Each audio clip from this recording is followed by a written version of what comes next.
Who's hiding them? Okay, I'll tell you. Do you know the Muffin Man? The Muffin Man? The Muffin Man. Yes, I know the Muffin Man. Who lives on Drury Lane? Well, she's married to the Muffin Man. The Muffin Man? The Muffin Man! She's married to the Muffin Man. Alright, so looks like they're sounds like they're redoing the garage. Very noisy. Must be like a tractor or something going. Jerry Parker, don't yell at me. I'm very sleepy, alright? I'm very sensitive. Don't yell at me. I've gone through a lot today, okay? Sorry. Good morning, Jerry Parker. How are you doing, buddy?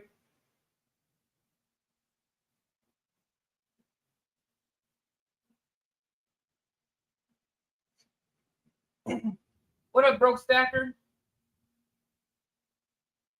How you doing, buddy? Home Slice, Ham Dog, El Deuterino, his broke dudeness. All right, well, I'm starting a little cold this morning, so I will do some sand prepping first, so I don't waste any propane. I most likely will have to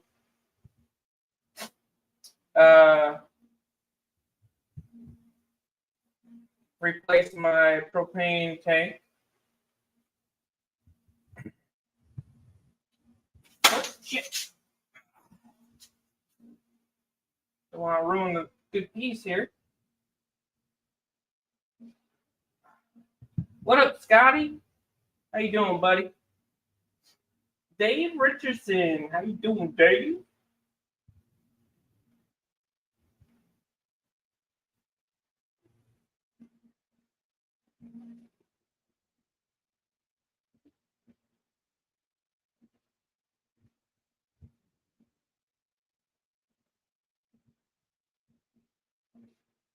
Just doing a little finishing touches on my Cloud Dragon 4.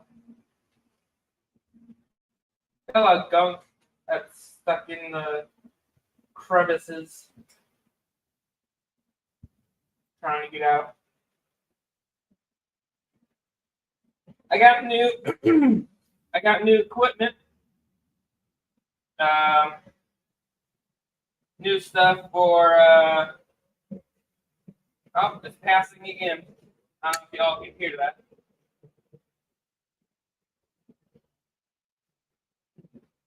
It sounds like a tank, so it most likely has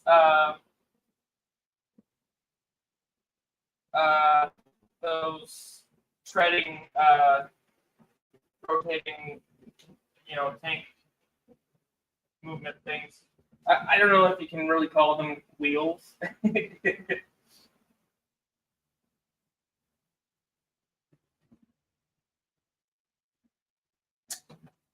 I can't. I don't know the exact term for.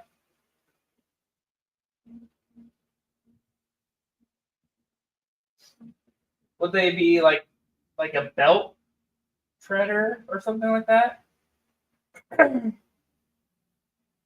How tanks move? Like a belt treader? If I were to name them, that'd be what I'd call them. Belt treader. Belt with tread on it.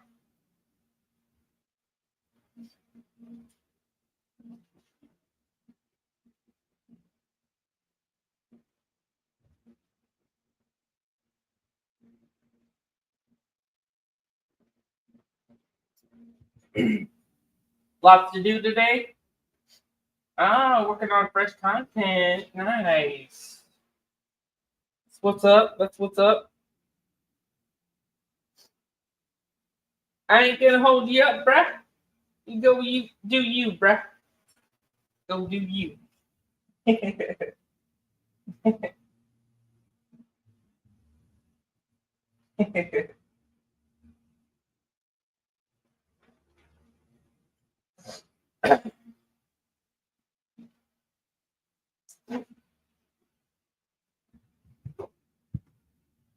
Fresh and fresh.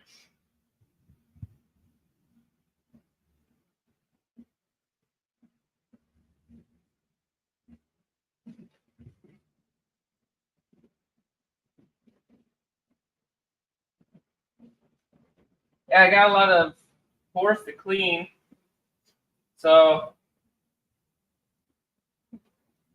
I might not make very many today. I don't know. I might make a good chunk of them and then just clean them tonight after work. That might be what I do. See how it goes. I did make another one of these, making only 20 of this size, and then 50 in the smaller size. This one's about like 1.4. It's about an ounce difference in each size. 1.4, quarter, 3/4 ounce, 0.75 ounces. Little baby one. Not sure how many I'm gonna make in those. I don't think I'm gonna make number those though. Those will just be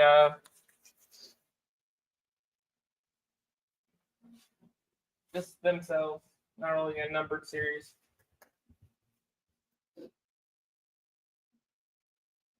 You too broke. Hopefully you become less broke soon. That's all what we hope for, right? Become less broke than we currently are. Getting deep.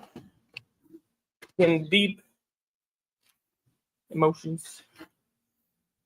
Emotional damage. All right. We got 5 people lurking out there. All right, what do y'all want to see? Do you want to see a new design prototyped? Do you want to see more F-bombs? I do have to make more of those, though. Not gonna lie. Definitely have to make more of those. I was thinking about doing some fractional. I got a plan for fractional.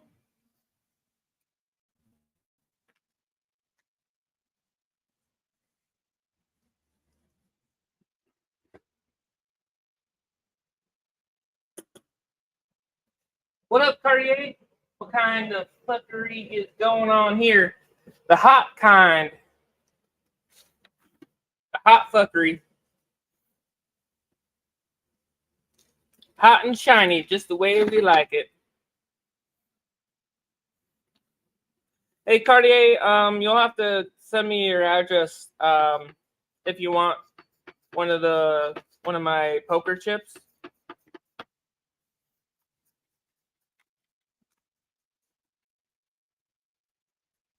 Unless you want to buy a pour, then and just send it out when you purchase a pour. But no pressure, obviously. Either one works for me. I just send the poker chip out in an envelope to you. Snail mail, like they say.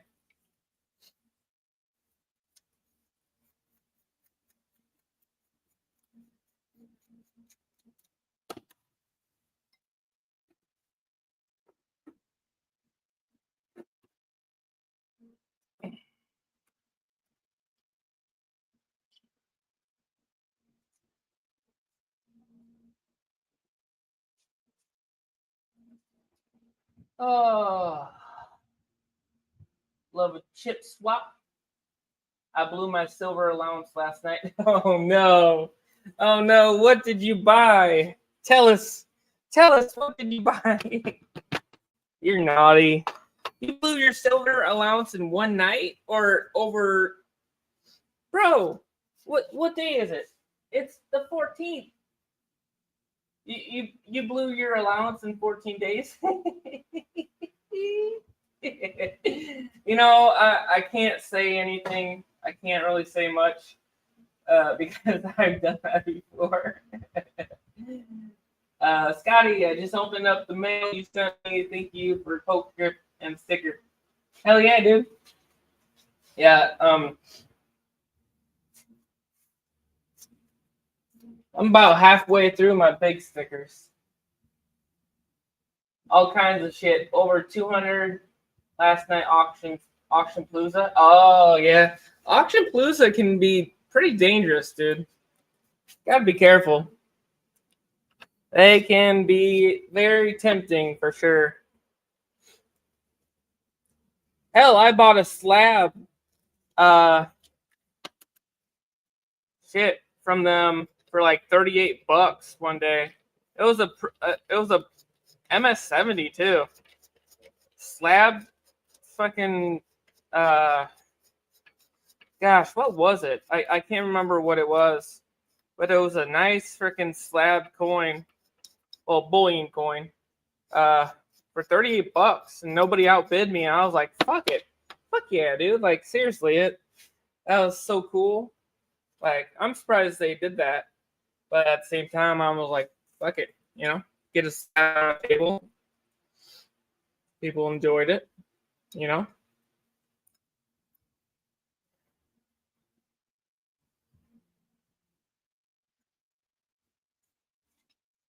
Sometimes their prices can be really good, sometimes not really, because, they only sell, how much they get it for, and then their fees and whatever. So you can't really blame them a lot of times when it's kind of high because prices start high for them too.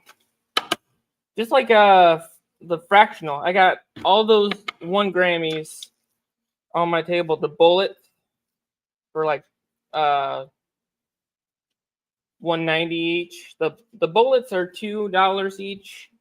The buffalo bars are $1.90, and that's like $1 over what I paid for them.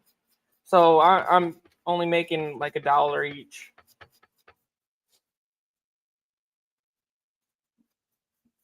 Fractionals are going crazy.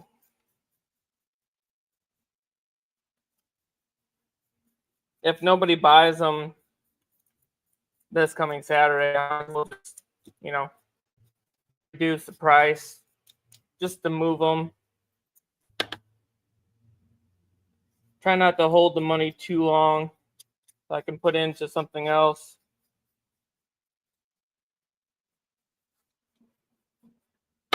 I just, if people like fractionals, I'll get them. If they don't, I won't.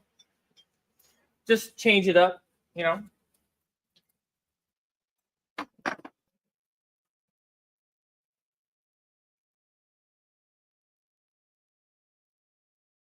Oh, Sir Stan's in here. What up, Stan?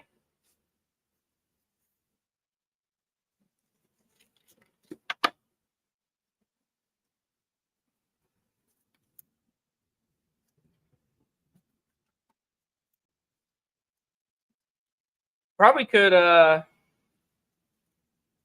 got Annie June stuff to make, so I'll probably make her F-bomb today.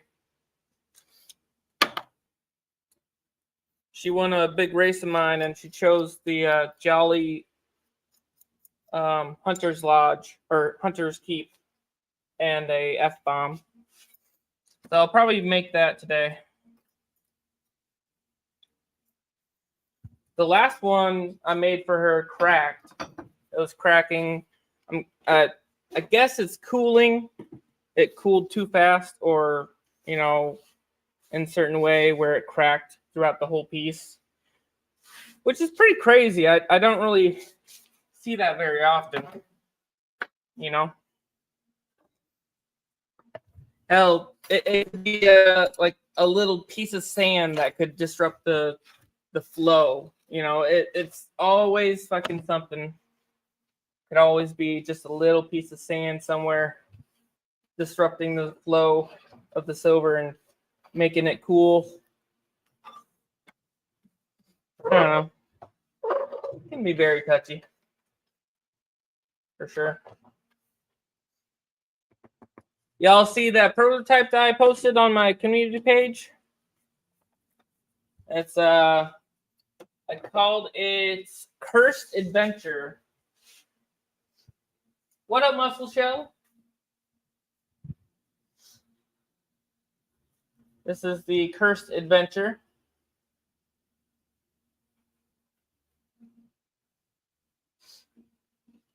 Rough weight before trimming is around, I think it was at 3.4 ounces.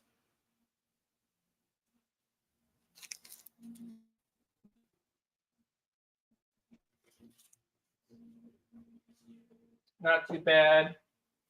I made one of these as well.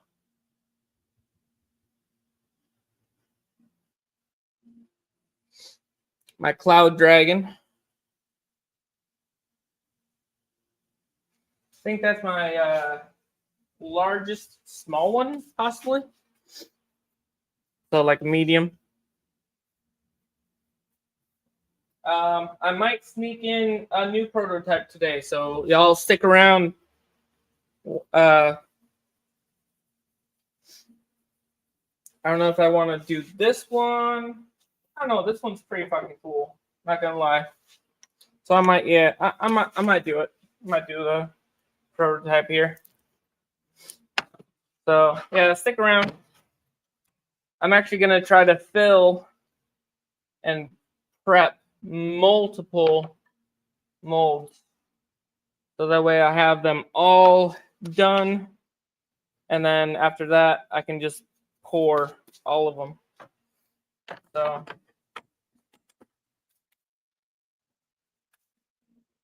and of course that way y'all can hear me without my furnace going. I got my fan going, but the furnace will disrupt the sound even more. So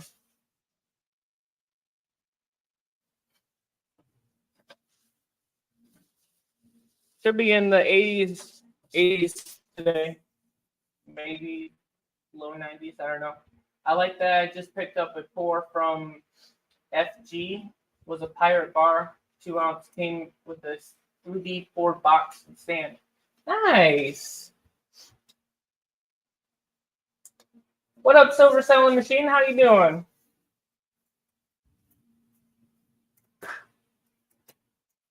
You feeling better at all, Angela?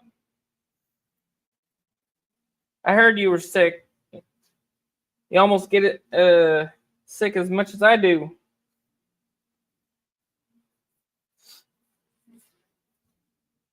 You stressed a lot or what? A lot of times stress can do that to you.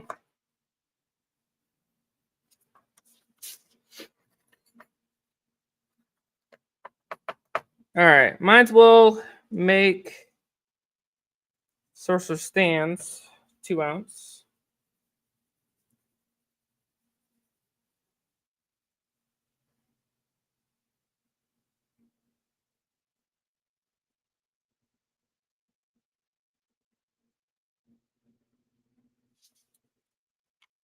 Gotta double check and see if this is the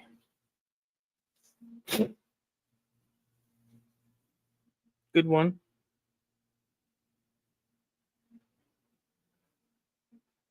That one's a good one, yeah.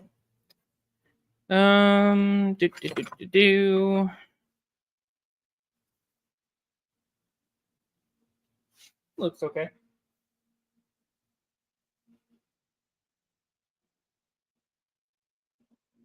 FG stacker.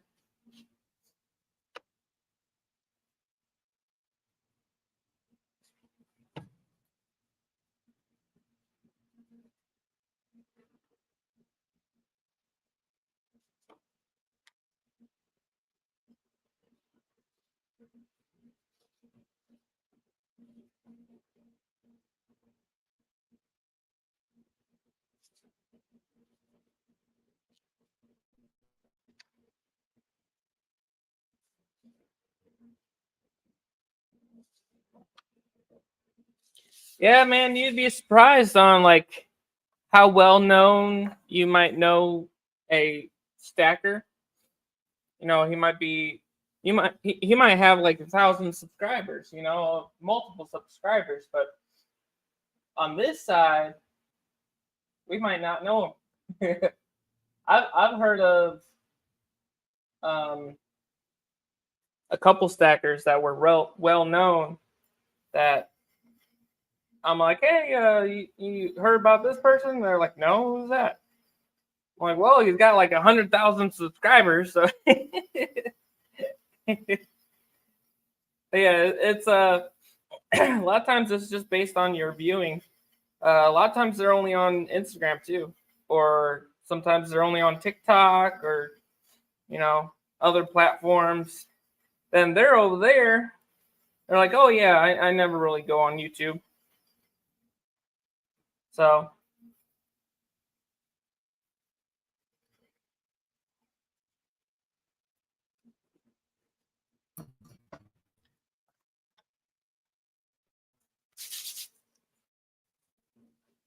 a lot of people got a lot of following other places. It's crazy.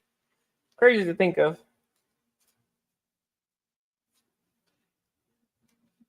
I'm on Instagram too, but just to really show and tell, I might be able to sell some things. If things don't sell on YouTube, I'll sell them on Facebook. Hopefully. A lot of times it's easy to do, a lot of times it's not. A lot of times people don't have the budget.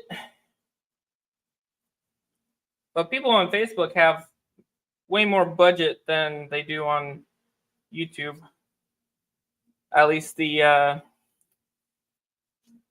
audience that I get, a lot of times they can't afford, you know, a $500 to $600, you know, piece like these. A lot of times they can't afford big piece like that, or you know, a 12-ounce Drake, or of course a almost kilo sized Drake as well.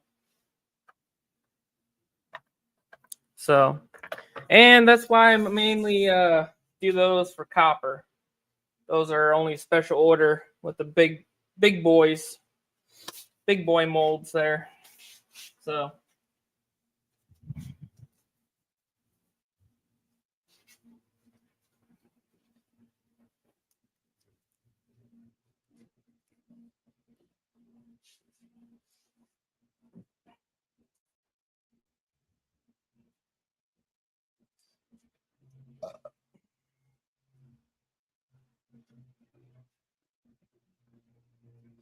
oh yeah, I've only gone up to a kilo. I haven't done 100-ounce yet.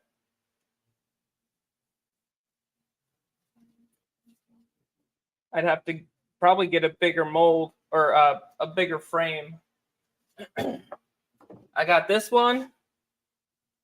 Got that big frame. My bigger box frame is in the house. I have yet to use that. It's pretty tough to open and close, so I'll probably have to sand it down. But yeah, not a lot of people do it, you know, so fucking YOLO. Even if it's copper, you know, fuck it. I'm good buddies with Omen Precious Metals, and he does, you know, 100-ounce weapons and stuff like that, 100-ounce pours all the time. So, and he sells them on Instagram mainly.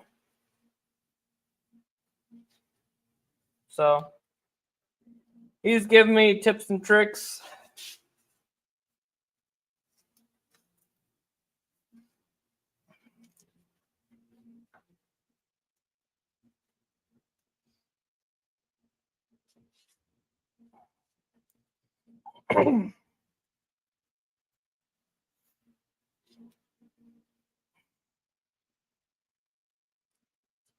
But yeah, I like to go out of my way. You know, it's not easy, but doesn't mean I, not gonna do it.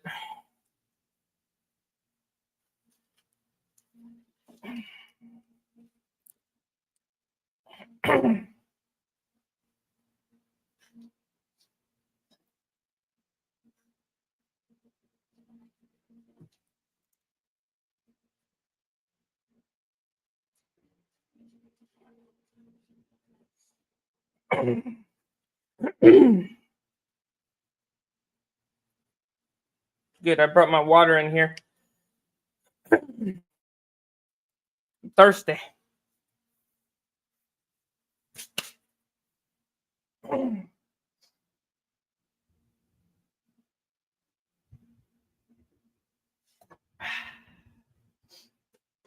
20 years. Holy shit. I got a kilo mold. I'm putting silver aside for F4 this summer. Oh, nice. That'll be fun.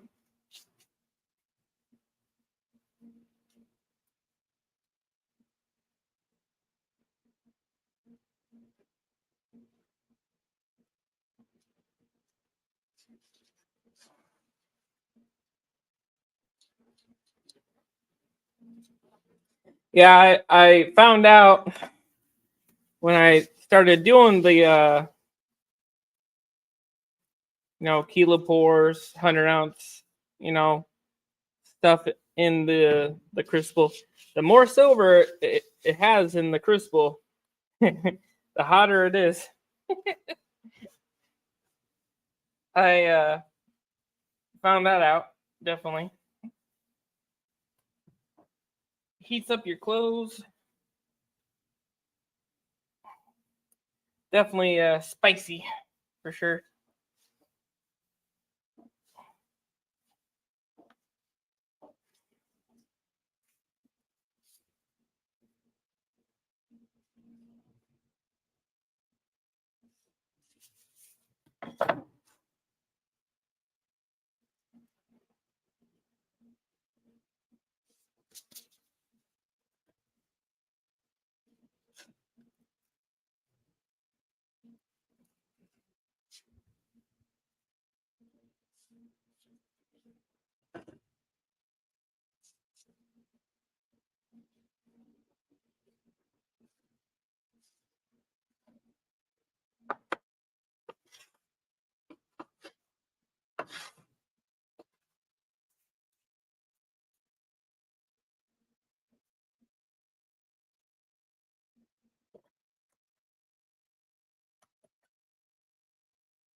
All right, this side's good. Whew.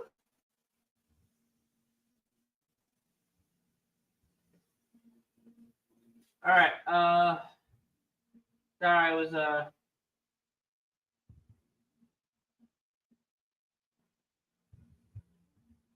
my biggest so far is 10 ounce. 4. Nice. Do you only roll? And what kind of wood is your roller made out of? What happened to the sound? Oh, I was just concentrating. Muscle shell.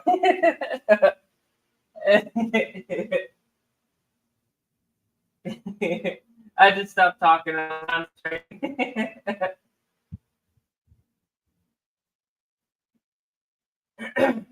What kind of wood is your roller made out of? That I don't know. I got it at Hobby Lobby. Their woodworks type of stuff, but it does stick. I just coat it with the industrial parting compound. So I don't use baby powder anymore. Baby powder is the worst thing. It sucks. A lot of people have it as their preference, but not mine anymore. Ever since I went to industrial parting compound, it really changed the game for me. It coats it a lot better. It stays on the area easier, where you can use less and less. Less is more.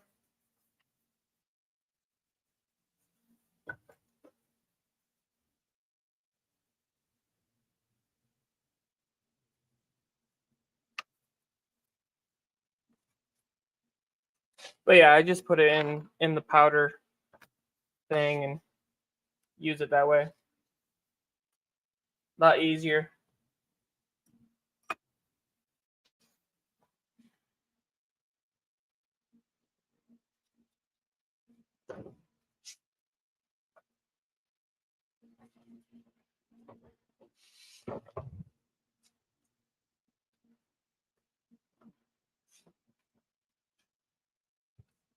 But yeah, you can there are different rollers out there. You can find a metal roller, silicone roller, I mean, you can coat your you can coat this, wrap it in cling wrap. That might help. You know, just some little things to think about.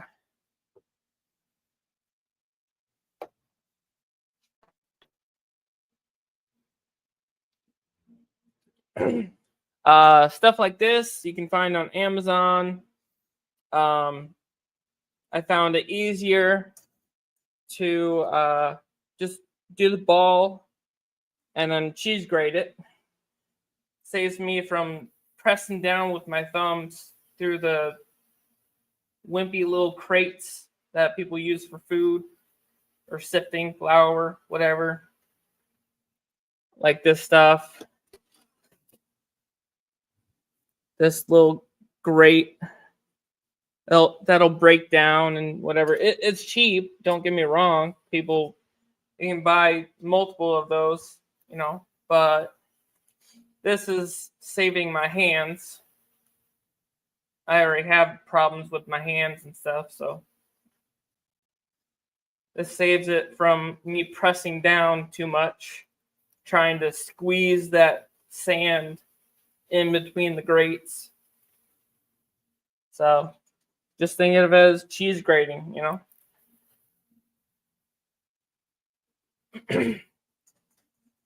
I see people like grabbing it, pushing it down through that little tiny fine grate. I'm like, ooh, that would hurt. I couldn't do that. Hurts my hands just thinking about it. And if you keep on doing that over time, shit, that'll definitely hurt worse.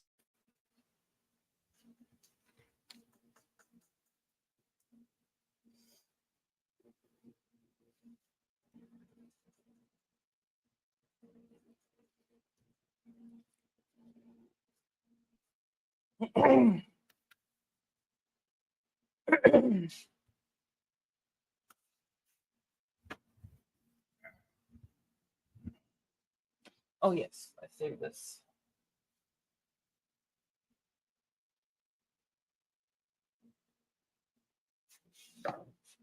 Good to use your already fined sifted sand from the other half to put on top of it.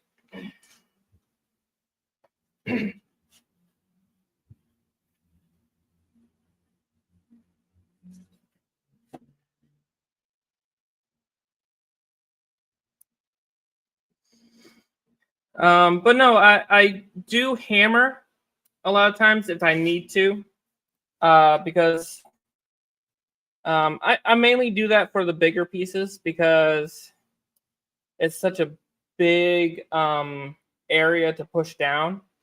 A lot of times the sand will resist you the bigger the mold is, because this sand is strong, can be strong, so you can roll this bitch down as fucking hard as possible and then go after it with a hammer, and then you'll find out how loose it is once you start hammering on that bitch and it still goes down. You'd be like, oh, well, I rolled the shit out of it and it's still got air pockets and shit. So that means it's not all going down into the detail of your pour, of your mold. So you'll get less and less mold detail into it.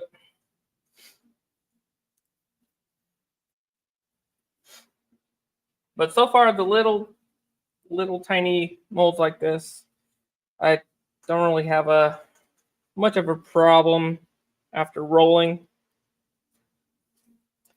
And a lot of times, if you hammer the piece too much, it'll lift the other half of the mold and squeeze sand in between that mold. So it'll have distance between the two halves.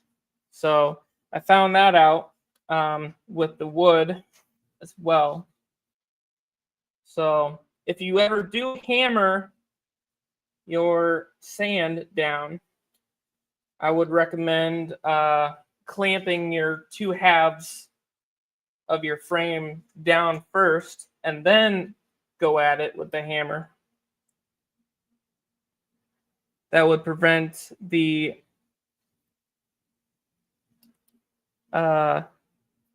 two halves from separating.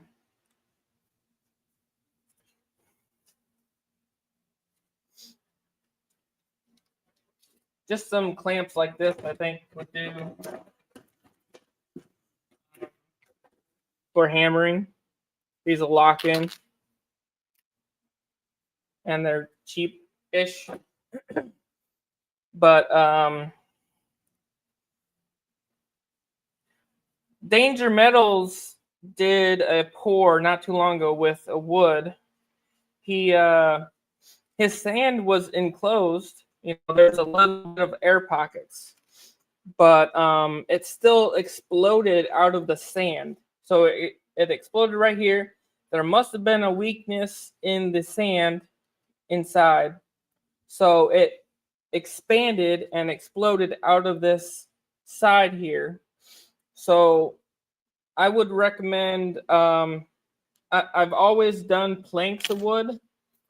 So instead of clamping the metal sides itself, I would recommend clamping a piece of wood covering the sand itself too, because the frame is holding the sand by the sides, but the metal, all of that pressure, if there's just a little bit of held pressure in there, with venting. Venting can only do so much.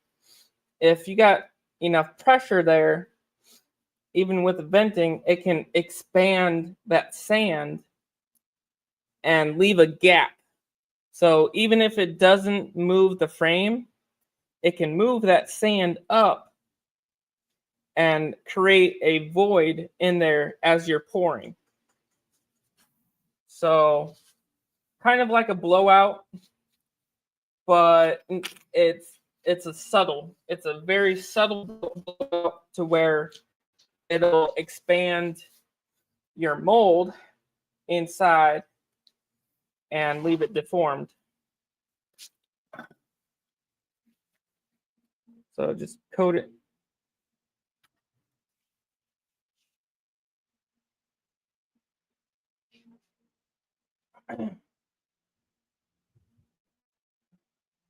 You needed to pick up a ginger pour for sure. I've noticed that I hammer getting schooled by a master. Yeah. Petrobond or Delft clay. I use, okay, so if you're using a big mold, the filler, I use Petrobond, but as the detail sand on the mold itself, I use red clay from DIY castings.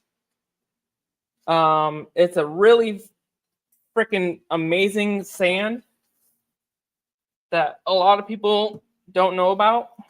All they know about is Delft clay and Petrobond. So DIY castings, he does his own sand. He makes his own sand, and it's really fucking good sand. It holds its pressure. I can do a pressure test for you if you'd like.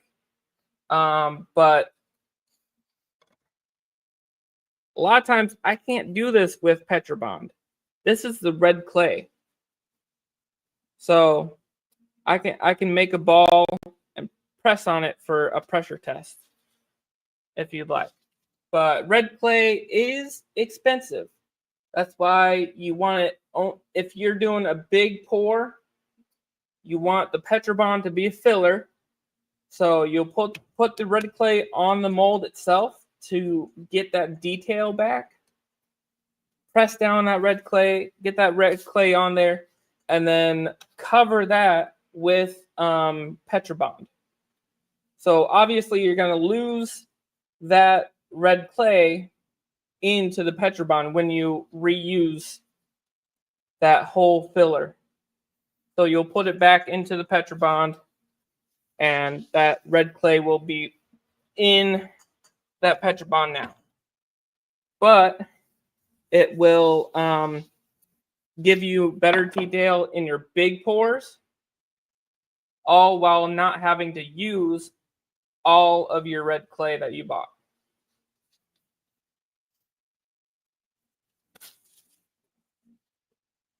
All right, we got some air gaps here.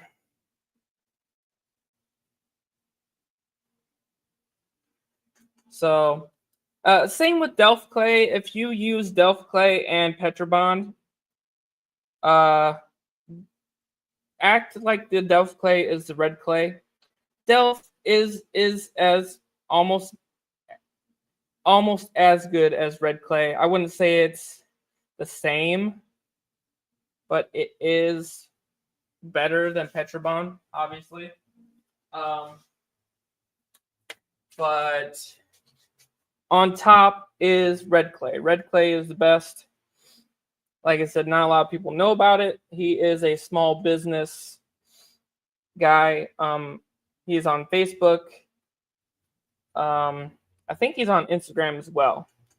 So DIY castings. He literally has everything you need for. He's like PMC, you know, for casting supplies.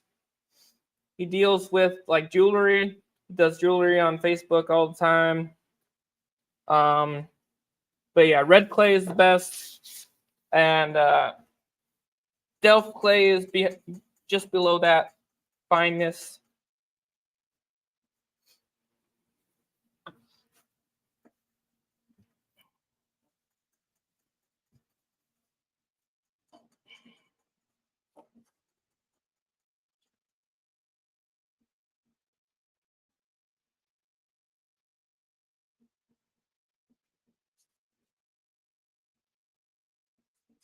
All right.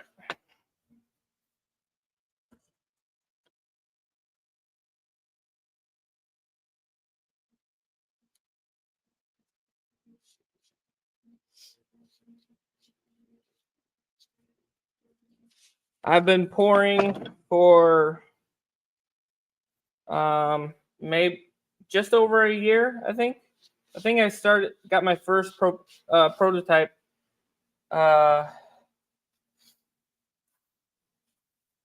in probably almost a year, maybe. I'm not really sure. I lost count, lost track of time.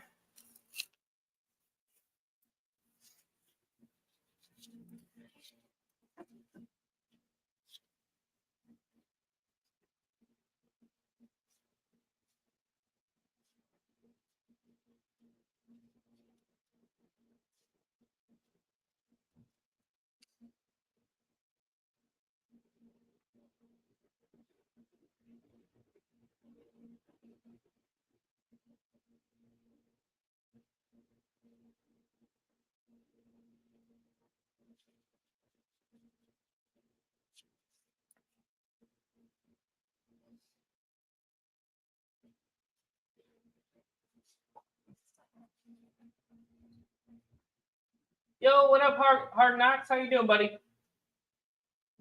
What was this shit show? You use PMC? Yeah, PMC is pretty good too. Yeah, I'll if you want to email me, I can send you the link.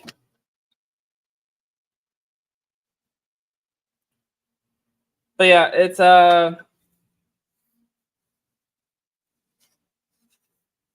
DIYcastings.com.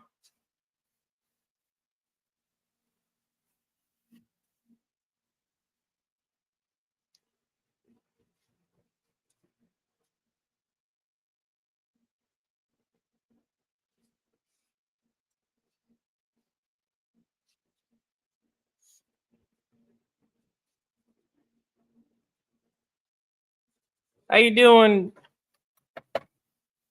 Oh, how you doing, Hard Knocks? Hope you're having a good day, buddy.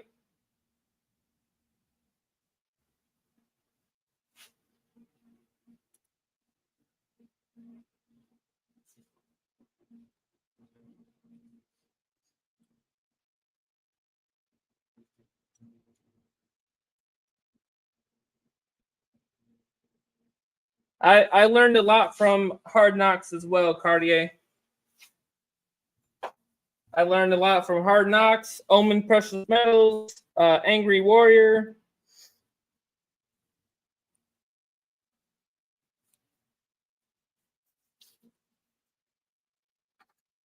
And Mask Man also. He's taught me a lot too. Mask Man Metals. He used to pour, but right now all he's doing is making molds for everybody. He designs some and prints them off. He has multiple printers, 3D resin printers.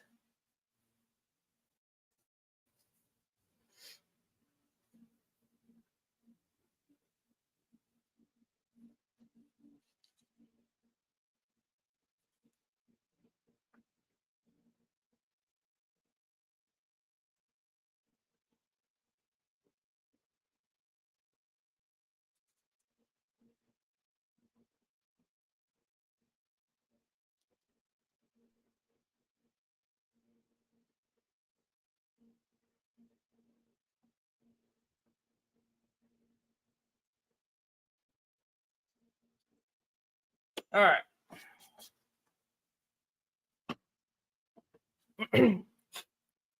But yeah, everything that I know is a mixture between learning techniques from all of them and then just doing it myself, just figuring out what works best for me, and I guess combining it with everyone else's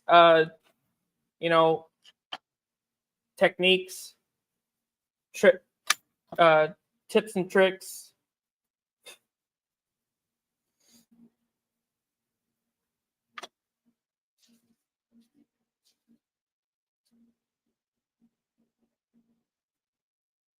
Where did I put my... hiding. No, that's not it. Where did I put my tool?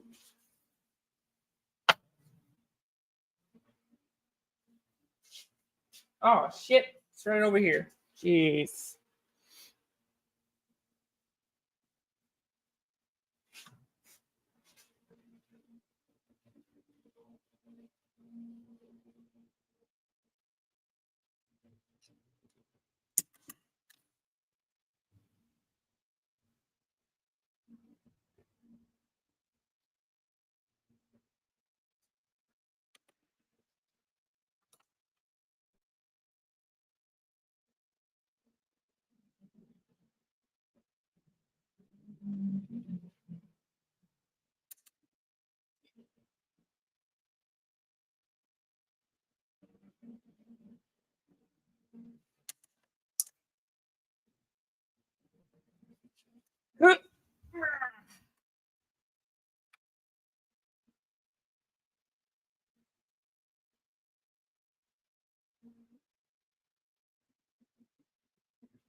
All right.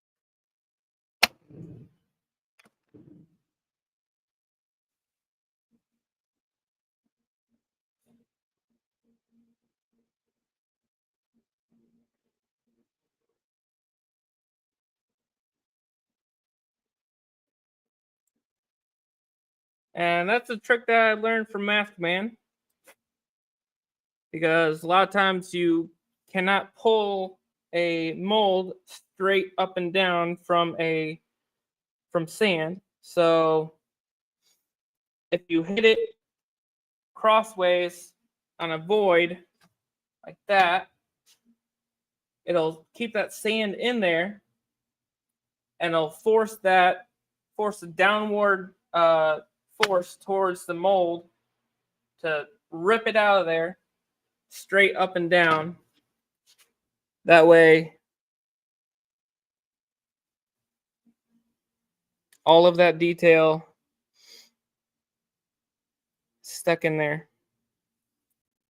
That way you're not like inching it one side, inching it that side, and that creates a sideways motion. Instead of pulling it straight up, you're pushing that sand, you're giving that sand resistance, making it move any vertical angle in the sand.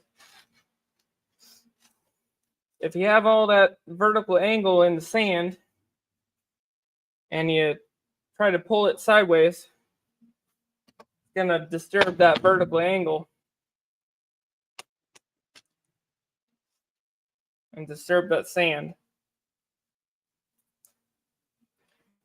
Now, it's really hard to do that with bigger molds, of course, but I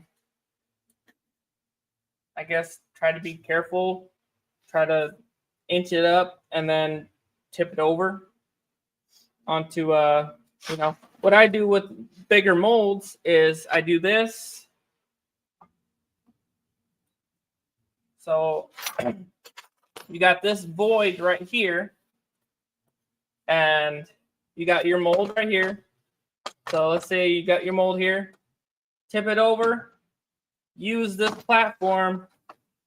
You got that void, but all the sand can be moved. So you kind of got to wiggle it to where you got the void, but you got these planks holding that sand in.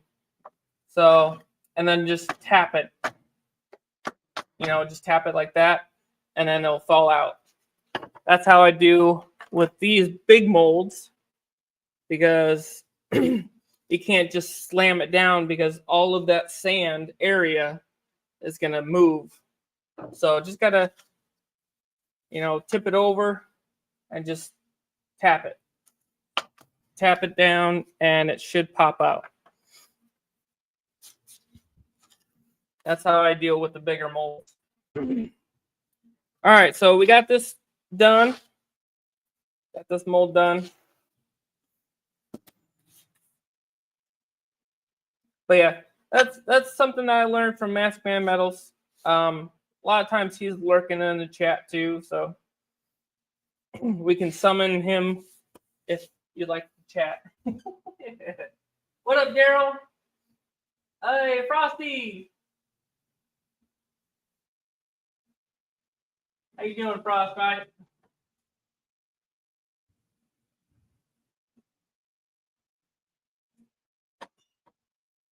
So this is my poured sandwich, and then I clamp them with these. So this one's ready. So we're just going to put this off to the side and work on another one.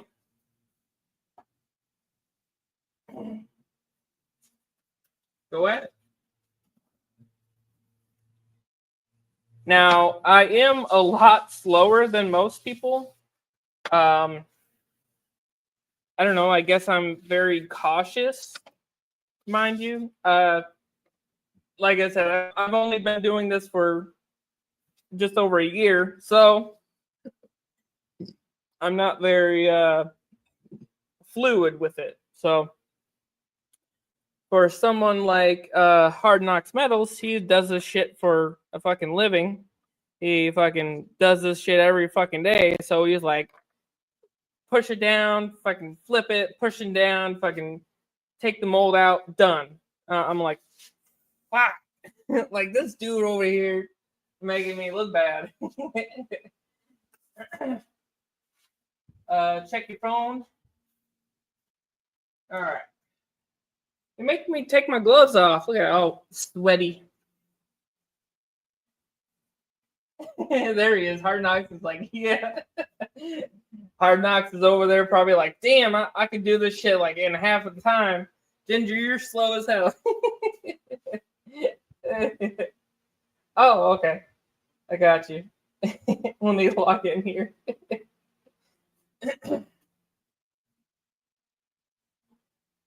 But yeah, I'm a very cautious yeah.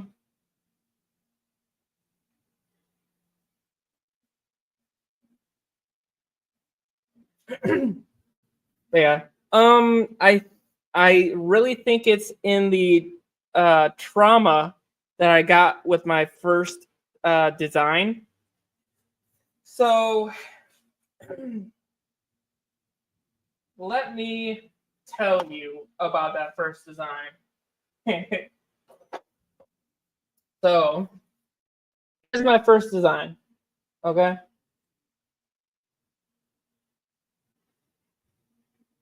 So the sand would get stuck here, stuck in the scales. There's some undercut there. But the main pain in my fucking ass were these fucking letters. The sand, see those tiny little crevices in between the letters? Those were my fucking worst nightmare to get around. So, a lot of cuss words were made in the making of these molds, or these pours.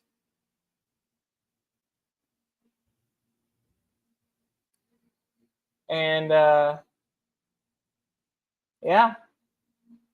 The sand would get stuck. So, I would fucking spend damn near fucking 2 hours making one of these. Just one. Because I would constantly try to figure out how to keep that fucking sand from getting stuck in between there. I finally figured it out after like two extra tries between the mold.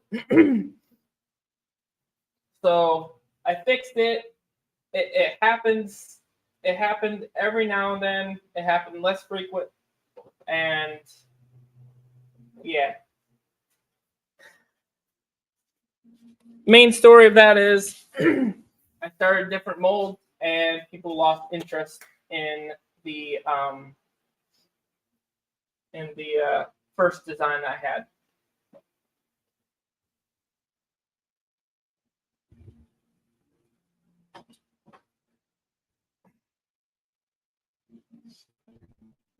Told you have to dremel those words together. Words, brother.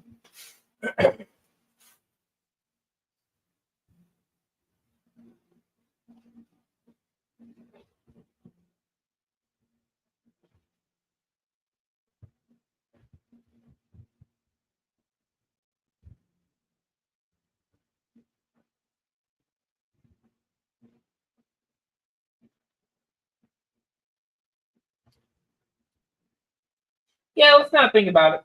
I'm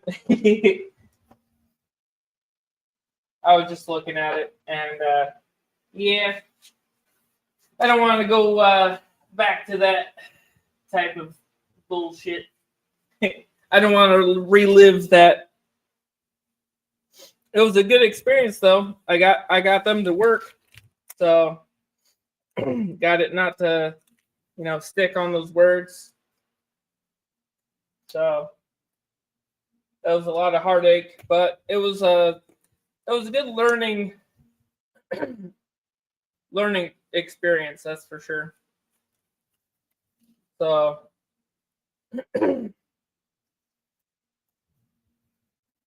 yeah. All right. So let's see here.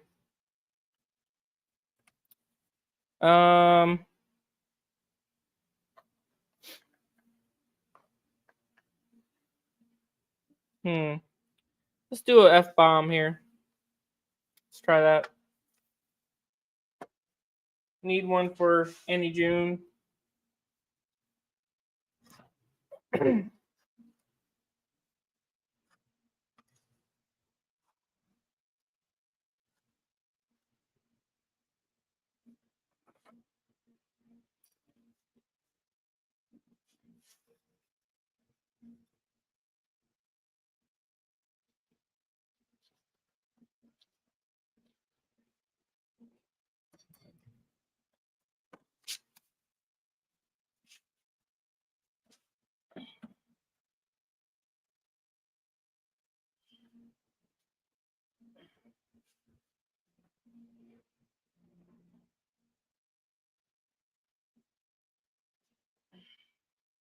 So when you come across pours and designs and molds that have designs on both sides, this is what you can do for that. Precious Metals does this too.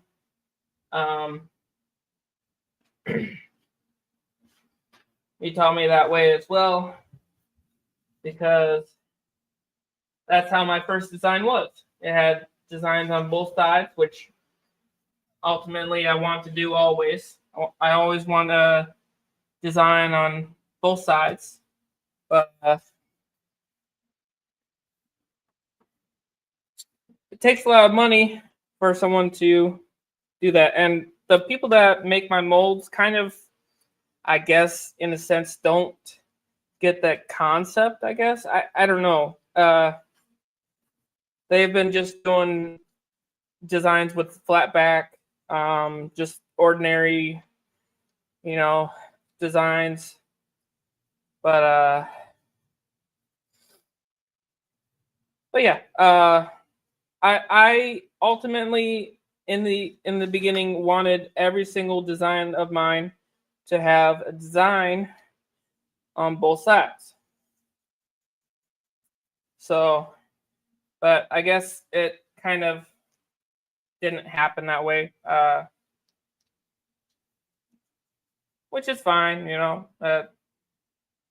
lot of guys who pour are like, why would you want to do that? I'm like, because it's, you don't see it as often as you should in a pour, Everybody has one side with one design, and that's it.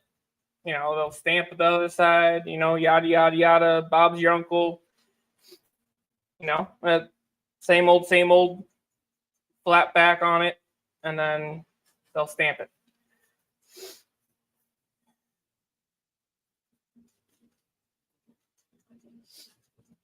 But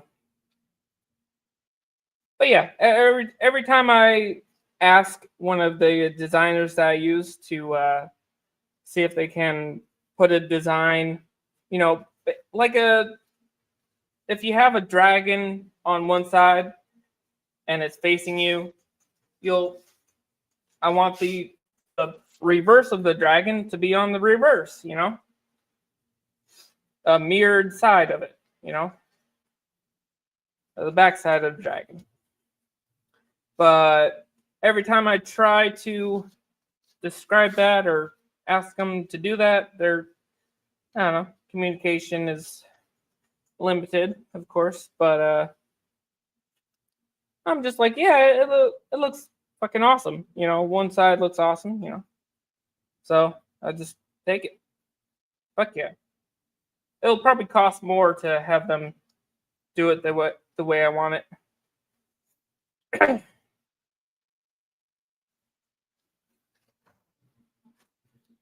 Just like Omen Precious Metals, I want to do different things, I want to reach. I want to do fucking shit that nobody's seen before. I want to,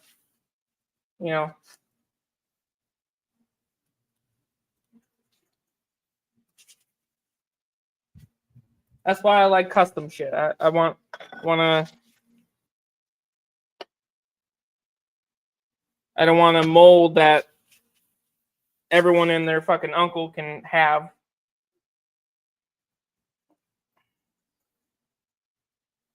I found out this piece was made found on Etsy, so a lot of people can have that piece or that mold, which it sucks, but that's why I'm on to different designs made just for me.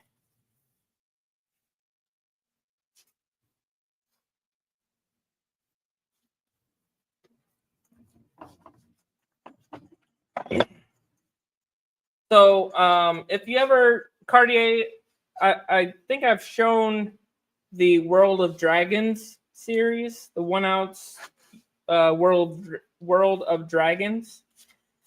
That's kind of the concept that I want on my pours. So like the Egyptian dragon, if you've seen those. Hey, T-Bird. What up, T-Bird? Yeah, smash the like button.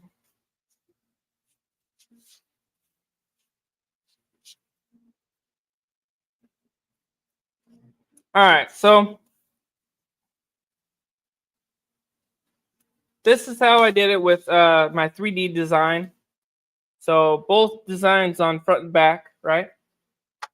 So you got all of this fucking sand here. It's solid. Well, almost solid. I didn't pack it too much. It's solid like fucking cement. You try to push this, you're not going to push this into it. Not going to get very far. So take your tool, turn it over. You make room where you're going to press it. So let's say you put it right there. You want to make room on the other side for that sand to go, because you're pushing a foreign object into a solid object. You're going to want that solid object to move.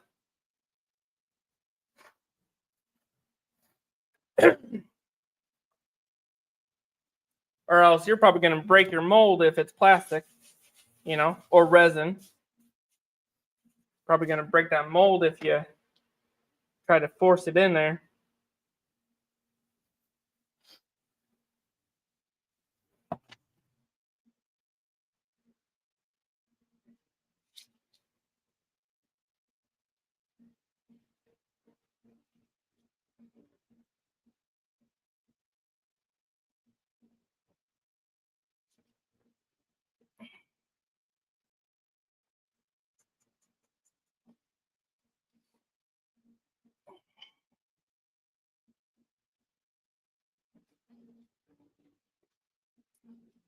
All right.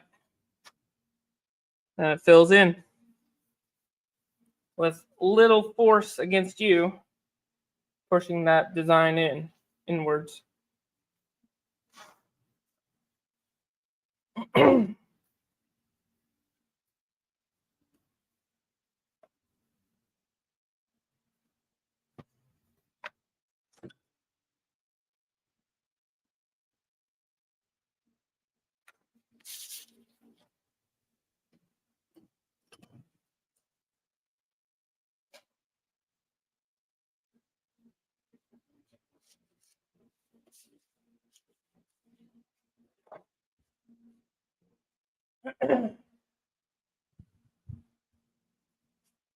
We are on an hour and 16 minutes. Hot damn. Excuse me.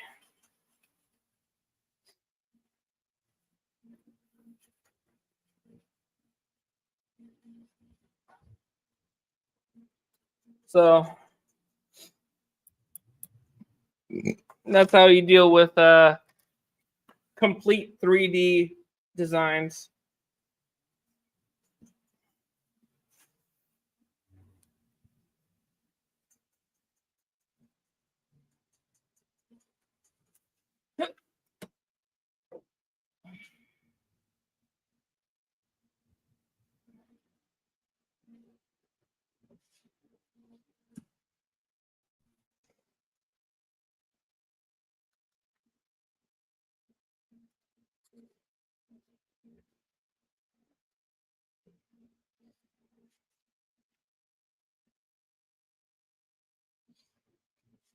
How you been doing, T-Bird?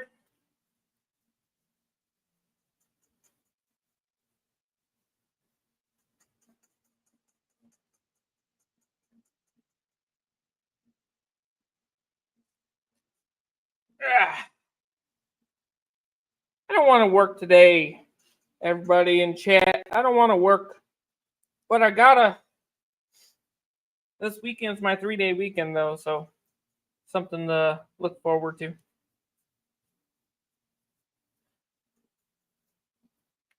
I was looking at how much it'll cost to for a flight, hotel, rental car, for going to the Tulsa Cone Show, and I think it's like $400 maybe $450 total for the flight and hotel and car. And the airport, international airport, is like 19 minutes away from the coin show. And by the time, because I'll have to call off on that Friday, so I'll already be losing out on like $200 for the day in pay. So kind of with losing out on that much pay and then spending like $450 just to go there, I will end up arriving at like 3 o'clock from my flight. And then obviously I'd go straight to the coin show. And I think it ends at like, I don't know, 5 or 6. I can't remember. So ultimately I would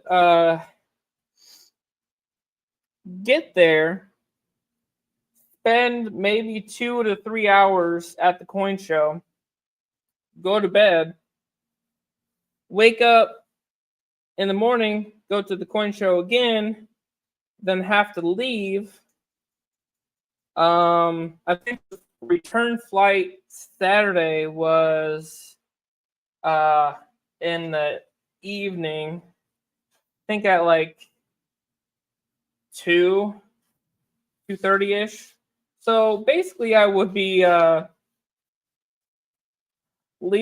arriving just in time to spend a couple hours at the coin show, waking up, spending a couple more hours at the coin show, and then flying out.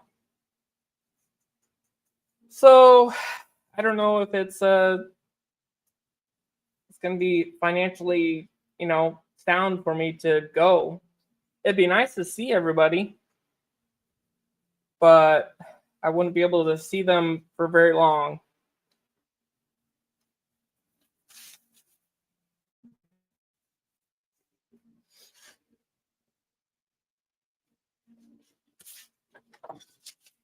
So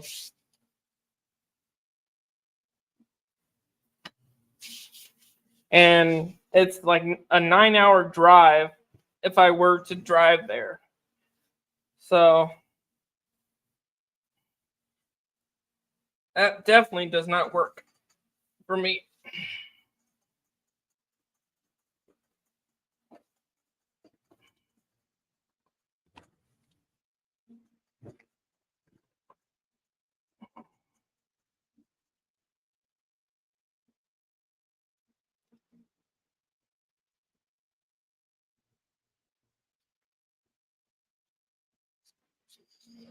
I could stay, but the coin show is only until the 14th. So, I mean, I could stay another day at the hotel, but I don't know, it costs more for another day. I think it's like $100 per night at the hotel that I found that was closest. So to enjoy another day with everybody, I would have to spend another extra $100.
So with the small areas like this fuse, it's such a tiny area to fill in. So you'll need to coax that silver into that tube, that little tiny area. You'll have to coax that silver into it. So you'll need a bigger area for it to fill in. So all it really comes down to is flow. So that is a very reduced flow path right there in that little tiny fuse. So hell, that little tiny area could fill in with fumes, the smoke. So you got to give that area to flow into. So that's another thing with like little areas like that, like the tentacles. That little area is really hard for silver to flow into. So you got to coax it out.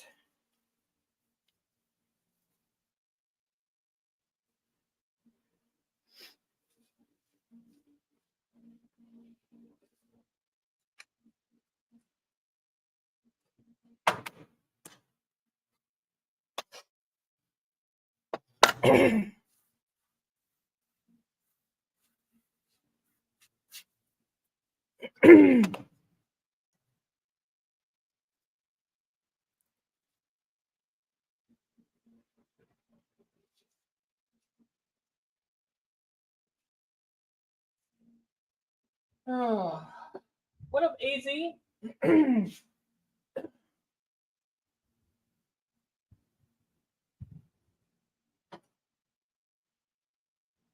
Angela's still lurking out there.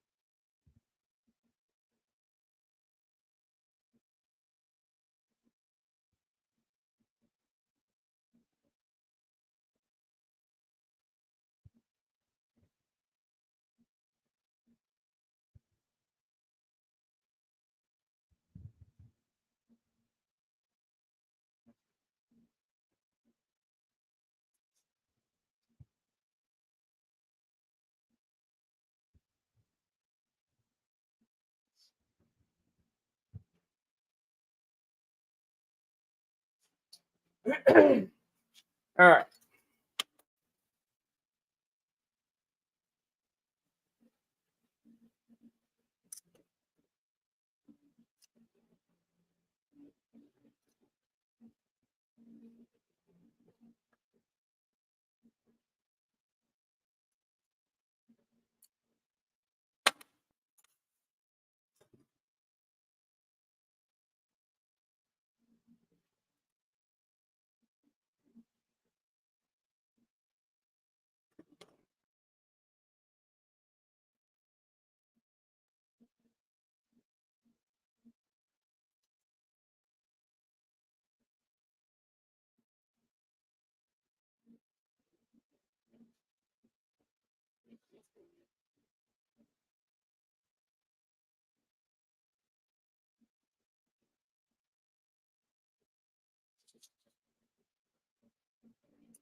And of course, don't forget to line everything up like you remember it.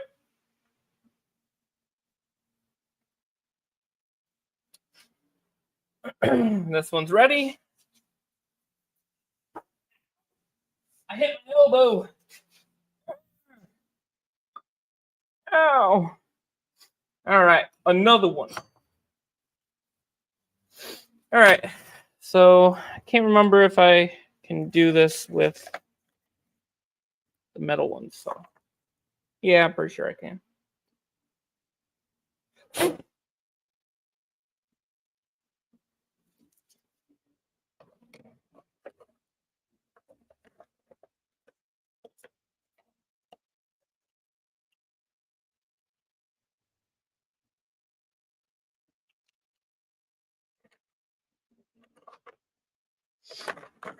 All right, where's the one that I use? Come on, where is it? Should be one already prepped. Maybe it's over here.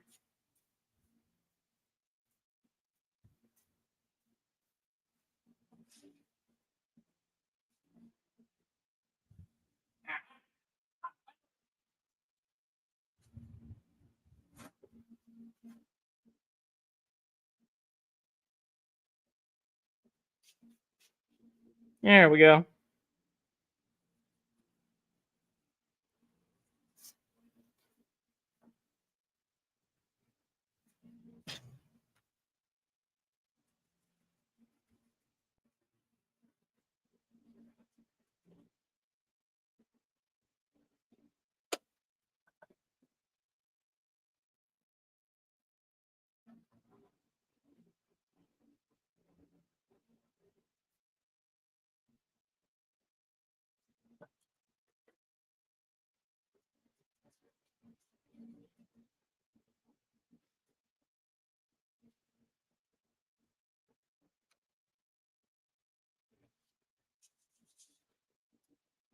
Annie Junes.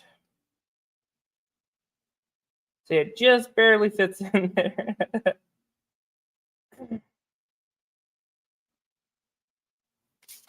All right.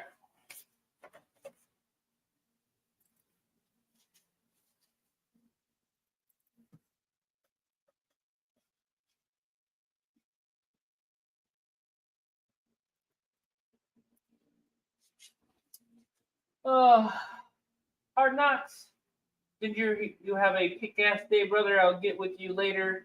And everyone else have a kick-ass day as well. All right, man. You too.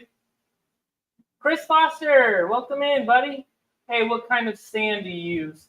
I use red clay and Petrobond for filler. So red clay is from small business DIY castings.com, I believe it is.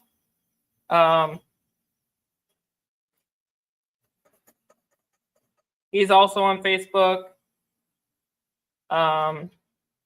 He's got a Facebook page. It's best sand on the market. It's also kind of expensive, but you know, get what you pay for.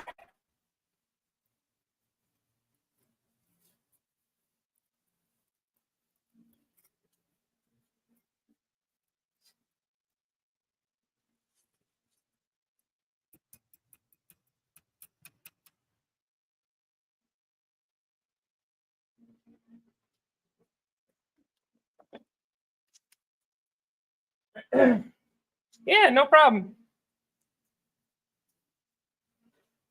Holds together really well.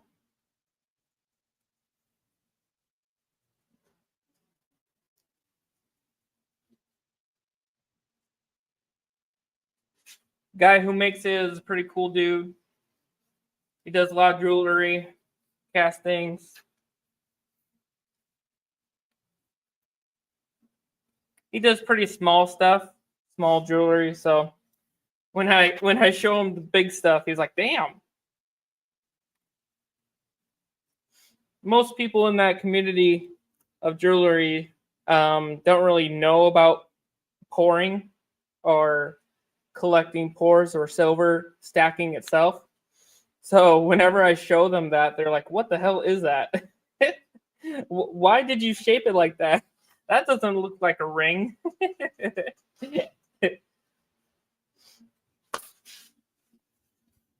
There's a lot of like forms in this type of, precious metals industry, if you will.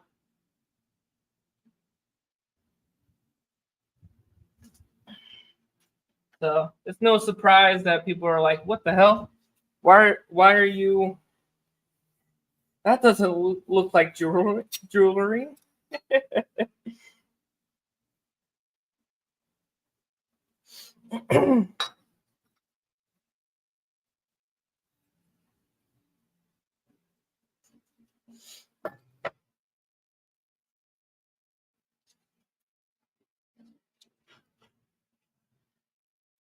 My phone's going fucking crazy. All right, appreciate it, Cartier. Seth, you're awake. Damn, my phone is going crazy. Somebody's either texting in the group or texting me. Damn. Holy shit. It's like the 5th notification. Let me check that real quick here. Wasn't me. Matt T. Coins, maybe it was you. All right. Oh, damn, there's like 8 texts.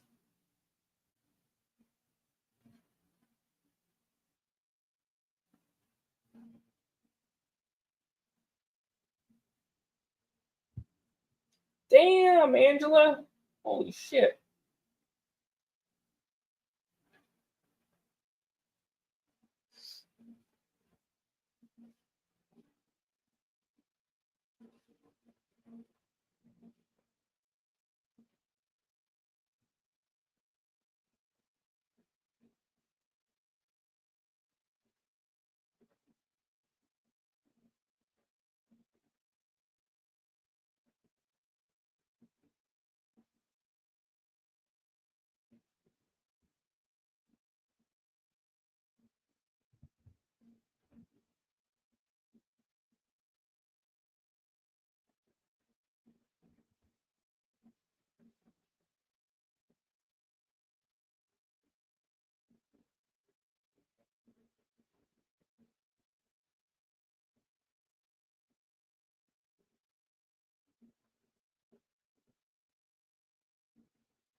Damn.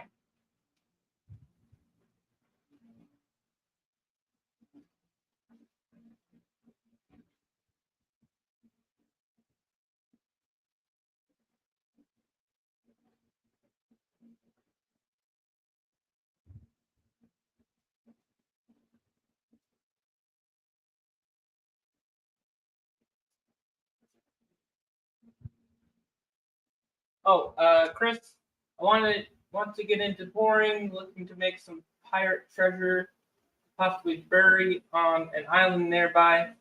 Dude, that'd be badass. Got some boring bars which won't do. Yeah, for reals.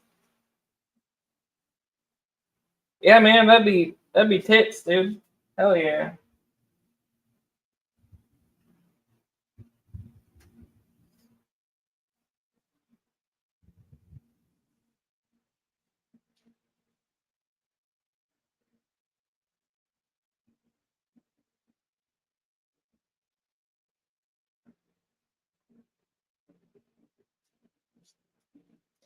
So 180 days left to appeal, or will permanently disable your account.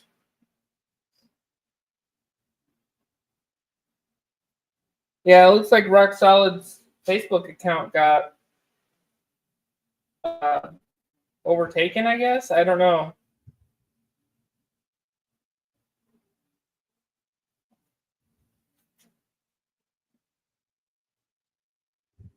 Oh yeah. So with this stuff like this, I want to like carve with my router tool. I want to carve like a handmade map on the back, you know, like a good old treasure map on the back of it. I think that'd be pretty fucking cool. Draw like an island here, cross there, put a little dotted curved line there, you know, little city there, little island there, trees. Right on the back of it. I think that'd be pretty cool. All right, getting distracted. A lot of people are Rock Solid's account, Facebook account, I guess got banned or taken over. I don't know. It's telling him that he has to appeal it and send in like ID or something like that. I don't fucking know. It's completely locked his account. And I told him to call customer service, Facebook customer service, and see what the fuck's going on. But yeah, that's fucking weird. I messaged him on Facebook, and it's like it's not even sending. It stopped the message before I could send it. So weird. I've never seen that before, ever. Like I've seen people get their accounts banned, but not the way he did. Telling him he needs to appeal it, send in ID. It didn't even give him a reason why it was banned, you know?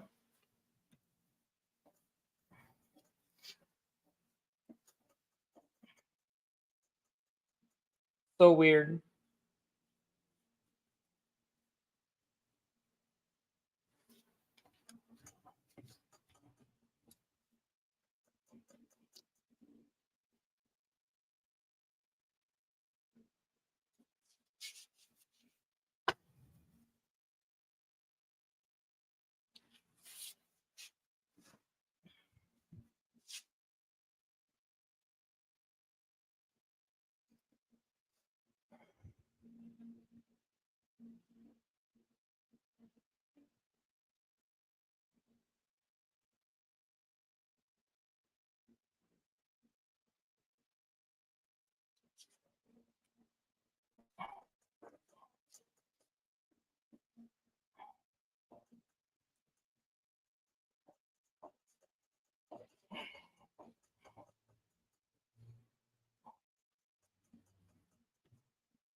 See, it does stick, but not very much.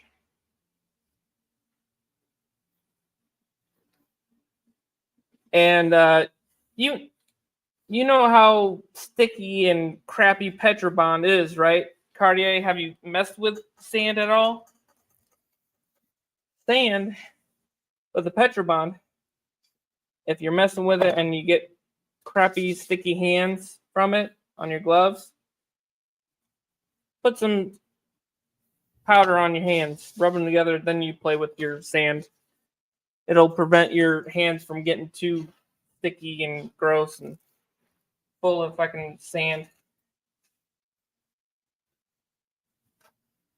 I myself, like, oddly enough, just thought about that when I started playing with Petrobond as a filler. Because I would have to fill I would have to fill this big fucker right here. That's a lot of sand. Just saying. That's a lot of sand that I had to play with. And my hands would get caked. It would get caked with sand. All that Petrobond was terrible. So I just kind of said, fuck it. I'll try to prevent too much sand from, sticking.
All right.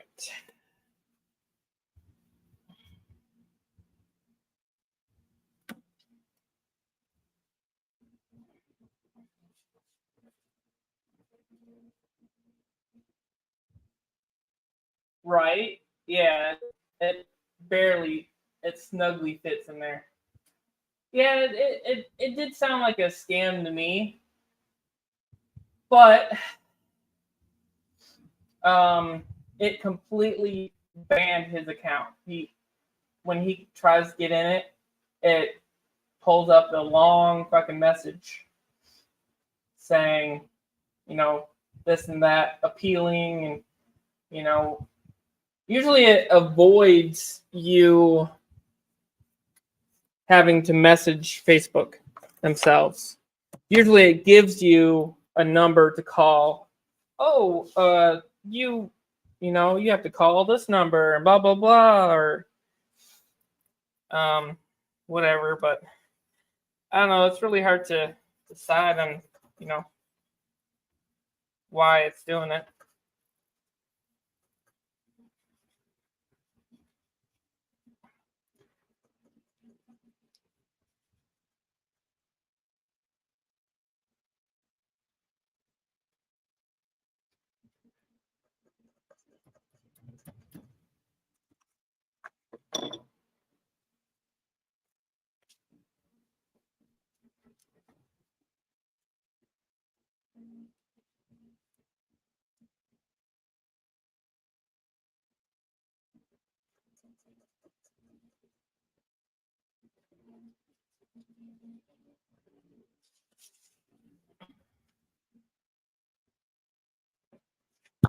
Whoops.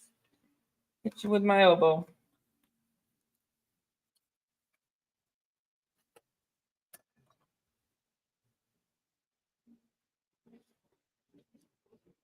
What up, Herman?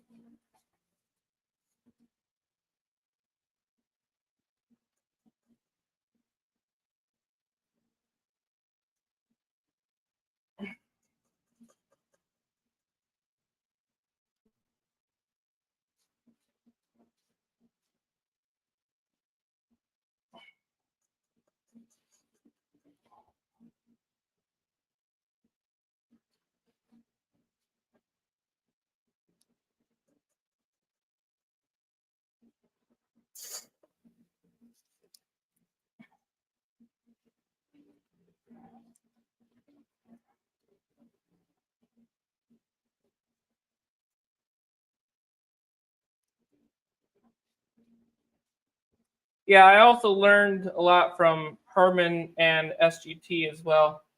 They both pour.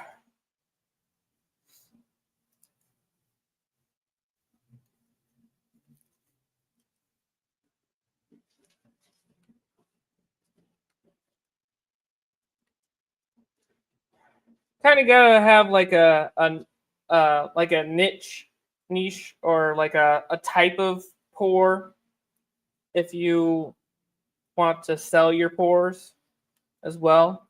Like you can't just be like willy nilly, like, oh, here's a pencil, you know, let's pour a pencil and try to sell it for, you know, whatever. Got to be have your own little thing. Mine is dragon sickness, dragons, pirates, anything to do with, you know, treasure hunting. All stackers have it.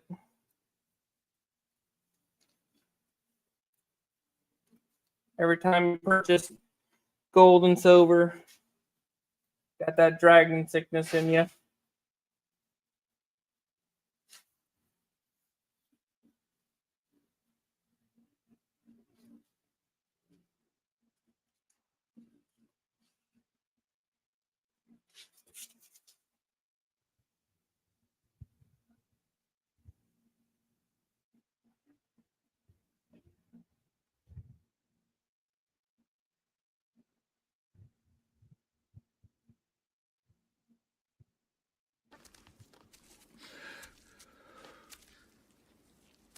Dragon sickness.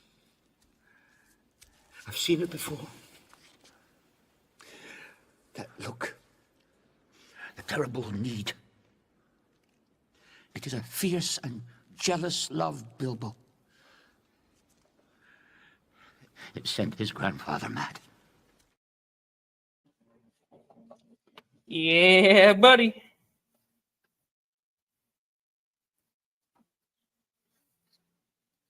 Dragon sickness is strong up in here.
So when it comes to venting, I guess it's a preference a lot of times because my venting is me trying to get more flow in that silver.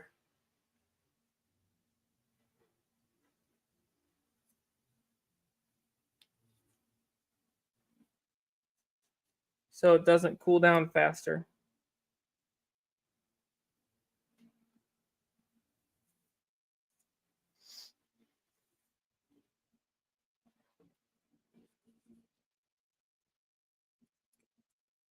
And a lot of times if you don't have enough flow, it'll backwash.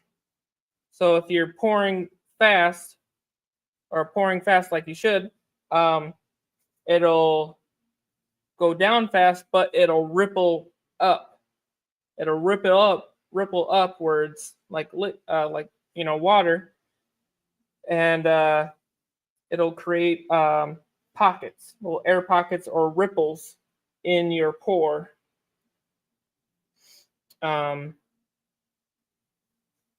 During that flow. So if it's trapped, it's like hitting a wall. It splashback, I guess you could say. Good quote for it. Splashback or backsplash. Whatever.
Always try to find the loose sand. Try to make sure all your sand is tight, because once that silver flows into it and it's not tight enough or solid enough, that sand will be taken with it and go into your silver and fuck up your pour.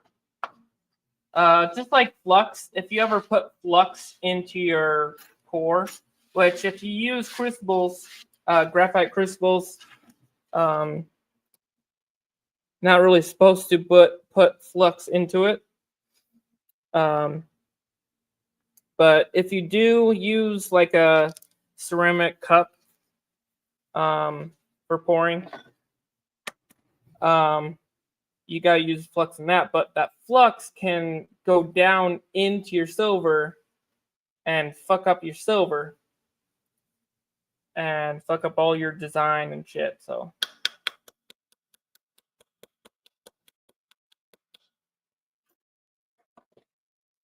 flux destroyed a couple of my prototypes.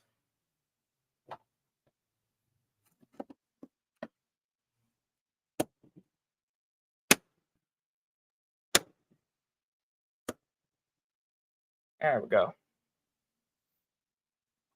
Came out clean. I like it. Very nice. Came out pretty. That's what I like to see. And of course, if you slam it down enough or too many times, it'll push that sand forward. Just, drop it down hot, like it's hot, It'll reset that, and then you can just put your other half on top.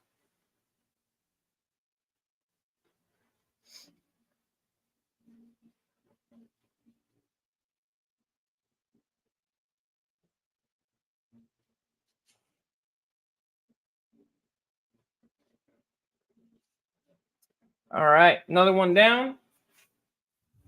I might only be able to make molds,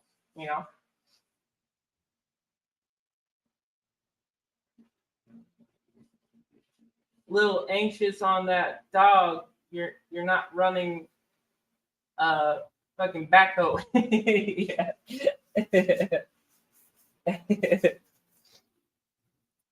All right, so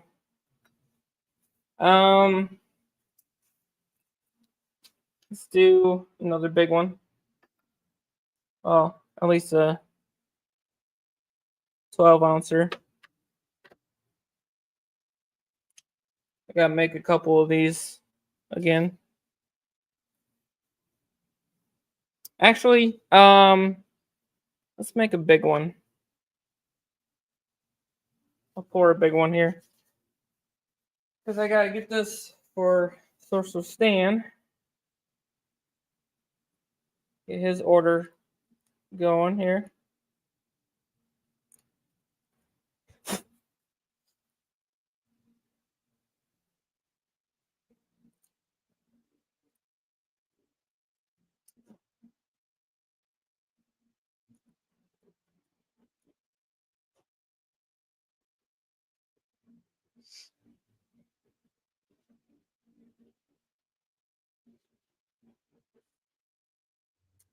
All right.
So there's a lot of undercut on this piece, on this design. So I kind of just filled it in with some sand. And I also used UV curing resin for some areas that were hard for the sand to stick to. So UV curing resin is good filler too. Just like paint it in some areas and then cure it with the UV right after. That's a good good way to fill in all of your undercut if your design does have undercut. So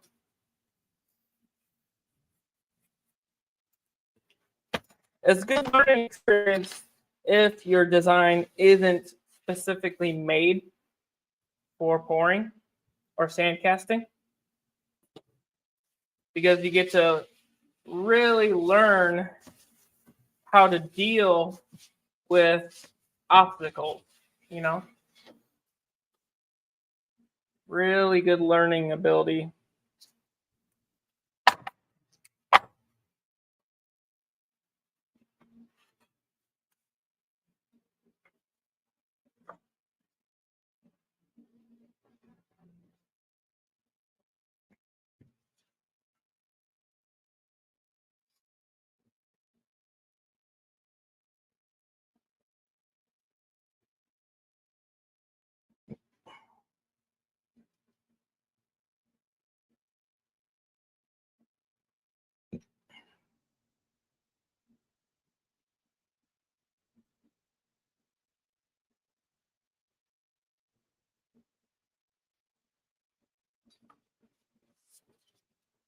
All right.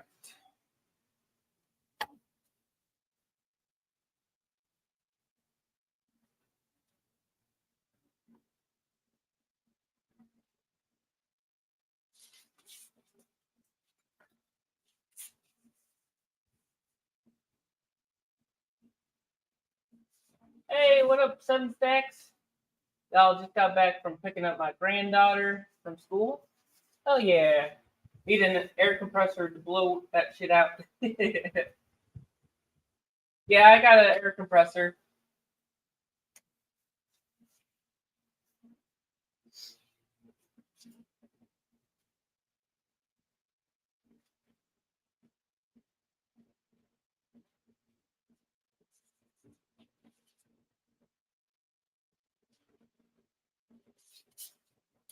All right. How you doing, Seven Stacks? Hope you're having a good day.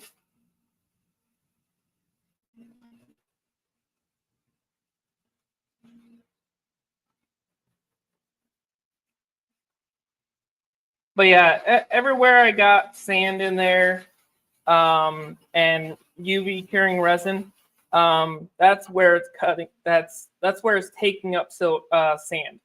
So everywhere I got it in there, in that crevice, is where it's sticking. So it's just got a little undercut. So once you put sand in it, it'll fill that undercut. It'll stay in the undercut. Once you pull it straight up, it's going to take all that sand and more with it. So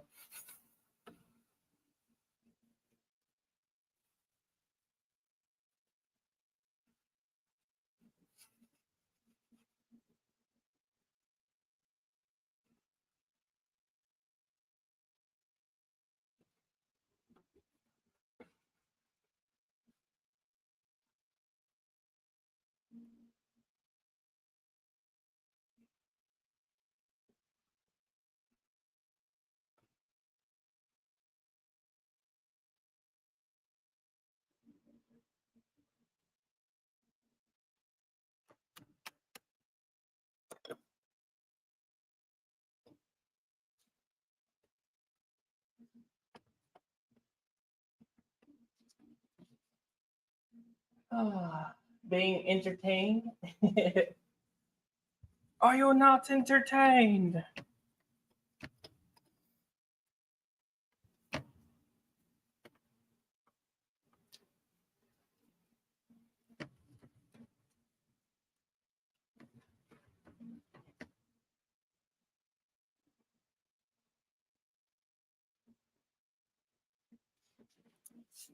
And I found out after scanning some pores of mine that it wasn't scanning 3/9 fine.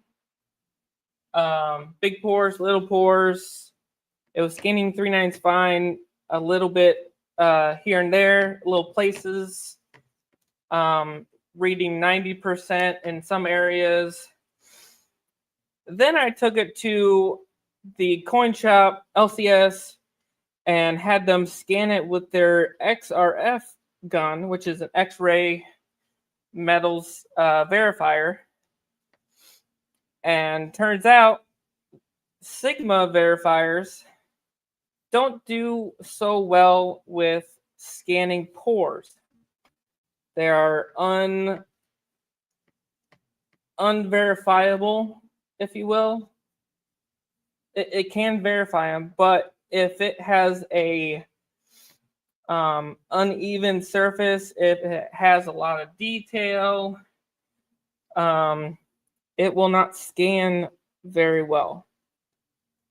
My pores were scanning in at 90% on the verifier, but when I took it to the LCS and they scanned it with the XRF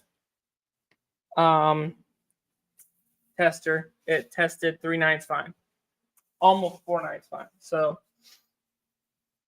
don't rely too much on a Sigma if that's what you're using.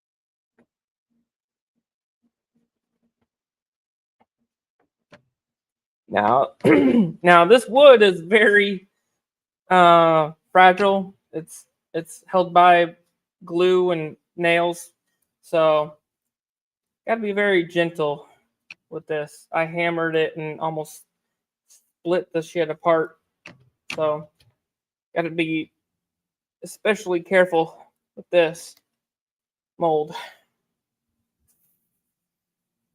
90%. I need a refund. Yeah, I was asking people to scan their shit in and everything. I'm like, hey, verifier, the Sigma is scanning my piece wrong. Why is it all I use is 3/9 to 4/9 fine? And I thought something happened. But then I went to the coin shop and they're like, oh yeah, Sigmas, they don't verify very good with pores, with their uneven lines, uneven textures, very touchy. And yeah, my everything's scanned in nicely on the XRF, so.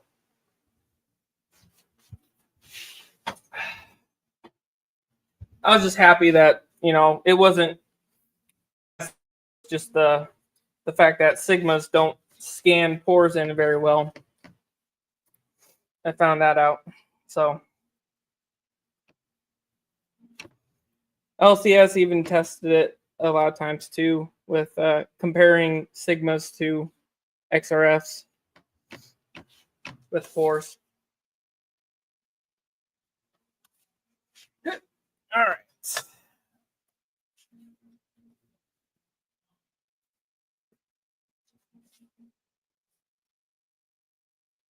I was just trying to explain to everyone, like, I don't mix anything.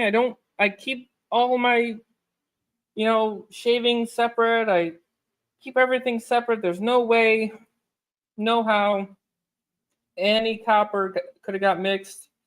Any other metals could have got mixed.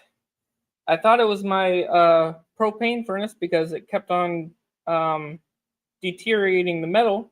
I thought the metal was getting into my pores, but There was no foreign metal content in the pores themselves. So, and it was just all complete 3/9 fine, pure silver, no copper, no other metal from my furnace. So that's why my furnace was out of commission, because I was re-insulating it. I also found out that you're not supposed to keep the ceramic fiber exposed inside the furnace. So I had to cement the whole inside of the furnace with refractory cement. All right, so rolling it with this much sand is going to be difficult. It's going to have a lot of air pockets. So we are going to gently hammer this bitch in. Gentle. Might have some separation, might not, we don't know.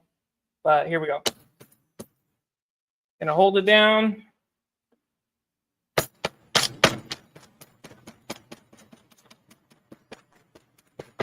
Because if you just roll it from the top, it's gonna have a lot of layer dysfunction on the layer. So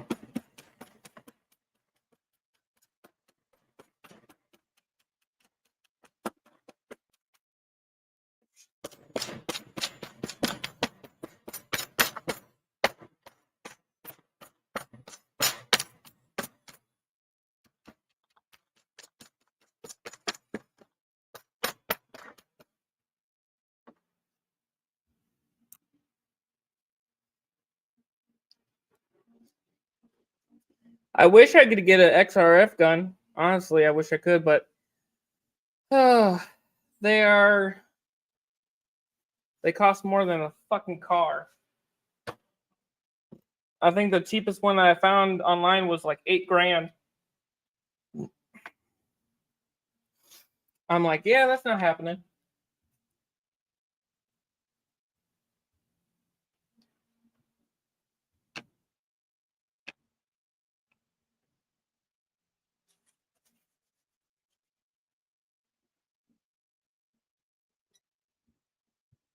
All things silver. What's up, dude?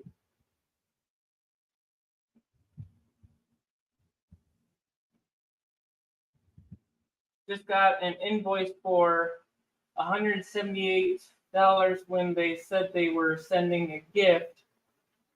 That's one hell of a gift. What the hell kind of gift is that? Like, is that a what gift? A 10 ounce? Like that'd be a gift for $178. I'll take that gift.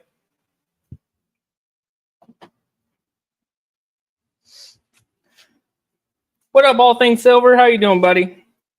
Did you see my prototype? Posted a picture on a page. I know you've been hunting a pour of mine. I've made a couple today, or yes, the last couple days. I'll show you here.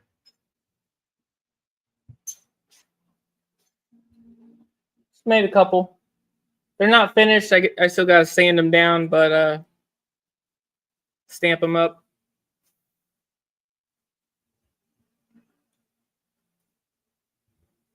Trying to get a hold of Tony Two Tones because I just made my number 2 2.4 ounce channel logo, and he likes collecting number 2s. So I emailed him, but he has been so freaking busy. It's hard for him to answer emails. So I don't know. I might just end up selling it. To someone. I gave him the chance, you know, if hard for me.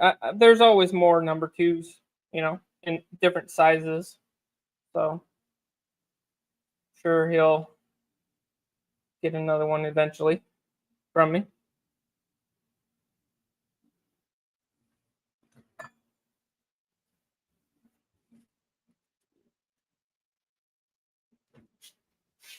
Do you know how many of the angel swords are out? I got the first 3, but here there's 2 more. Now, yes, there are a total of 5, and the last one coming should be next month. I'll have the last one in the series. So they're only making 5. The recent release, Saint Uriel, that's the last one coming out. That's the last one that they'll have.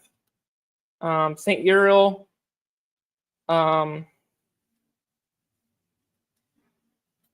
I've traded most of them. I think I might have like maybe 2 left. But Saint Raphael, that was the last one before that, which was, I believe, the 4th release. I'm actually bidding on one of those now on Facebook. USA Gold, Platinum, Silver. Their private Facebook page that I bid on. I got a current bid on that. I don't know if I've been outbid yet, but if you want me to keep bidding, I can buy it for you. But I was just going. I was at like 140 at current bid. I'm guessing somebody outbid me by now. I don't know. It was last night. Saint Raphael with the angel. So it's let me. I gotta use the restroom anyway.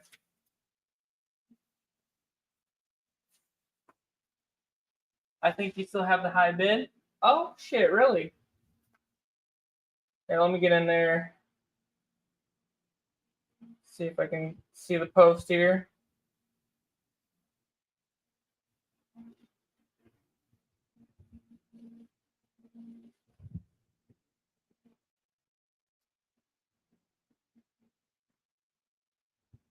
Nope. I got outbid 41.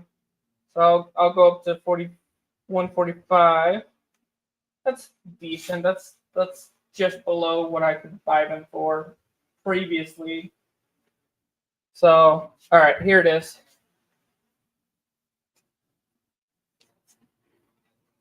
That is the Saint Raphael. That's the 4th one.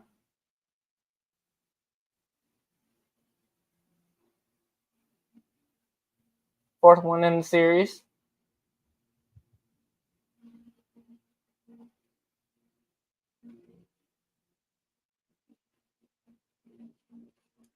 Actually, someone did. I got somebody.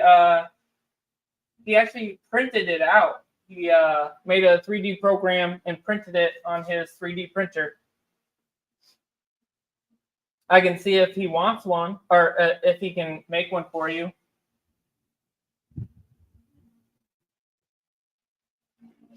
Oh shit! No. Yeah, you're right. That is Gabriel. Saint Raphael is the axe, the halberd. Never mind. You're right.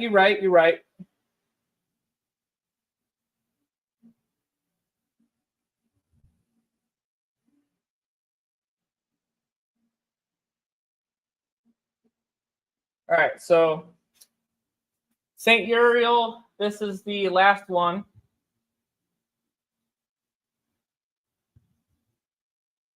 That's the Saint Uriel.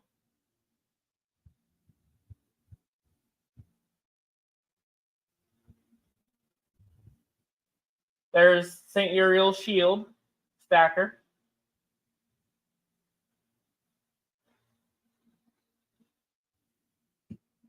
And then the halberd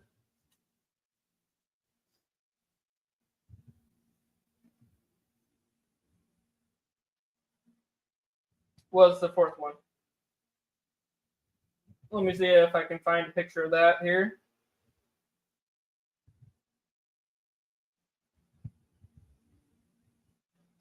I could probably get more of those too.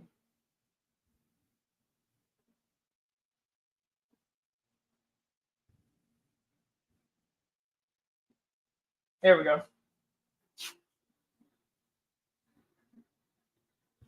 That is the fourth one in the series. St. Raphael's Halbert.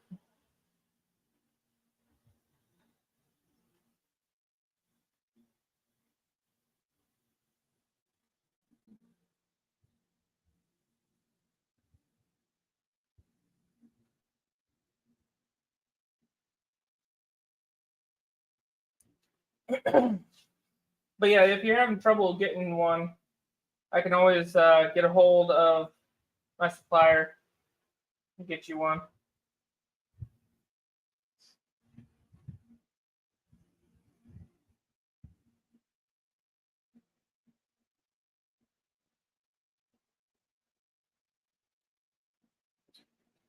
B. Taylor, what's up, dude? I know. You have that one? I'm missing one somewhere. All right. Maybe the first one?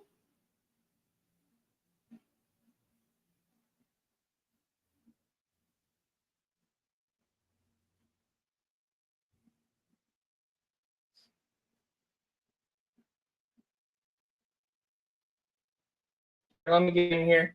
I am bidding on the first one too. So, is it this one that you? Okay, yeah, this one's St. Michael's, St. Gabriel, the Axe. Now I need Uriel. St. Michael, St. Gabriel.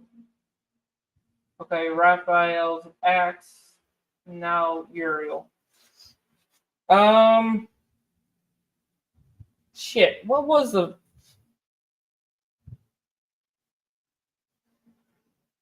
second one?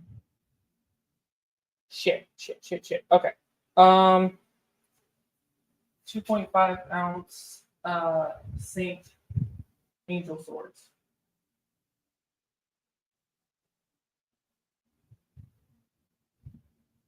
All right.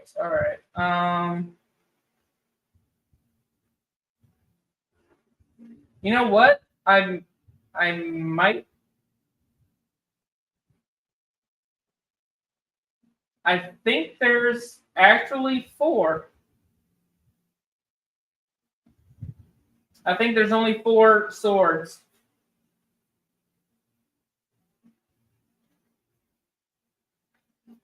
Because Saint Raphael axe, Saint Gabriel sword, Raphael, Michael. Yeah, there's only 4 angel swords in the series. So what I'm thinking is that they mistaken the sword of Chiwu for the 5th one. So the dragon sword, I think they mistaken this for an angel sword because I think someone else thought it was an angel sword as well because it came out around the same time. Came out right before the 3rd one or 5th one. I can't remember. But yeah, I think that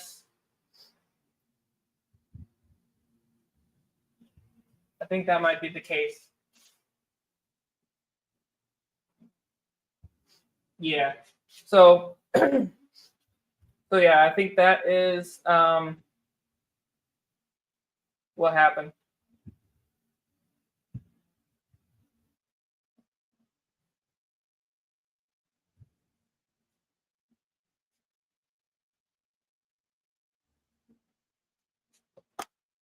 Yep. All right. After all that, I need to use the restroom, so I gotta take a safety meeting here, Pete. I'll be right back. We'll finish this. Hopefully, finish the big one. So, be right back.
All right, sorry for keeping y'all waiting here.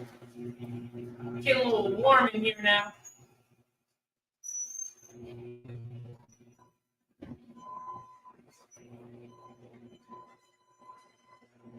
All right.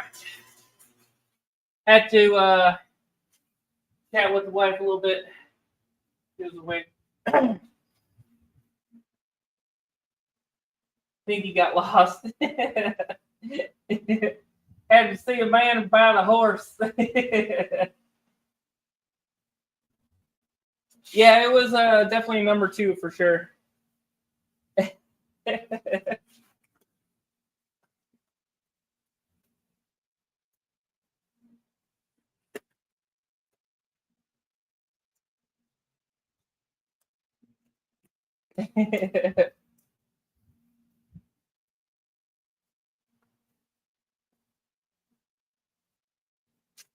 All right.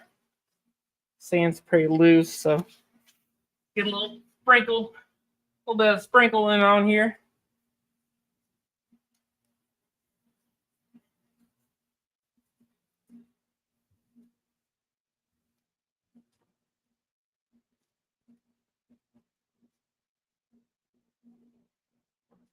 Oh shit. It's almost time to get ready for work. I got about a half an hour worth of free time before I have to get ready, so it's gonna suck.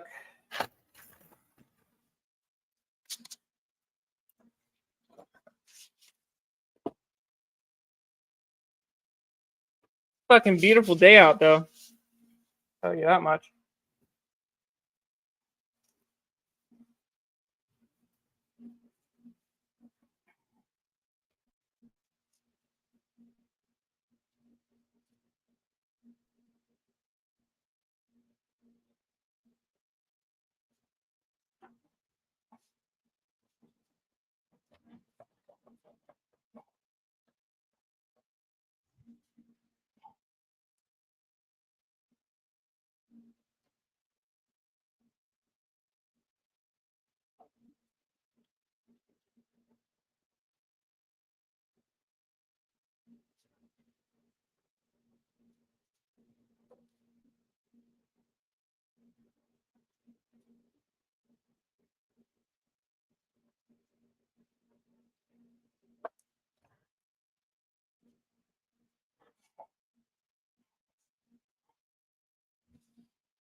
Oh.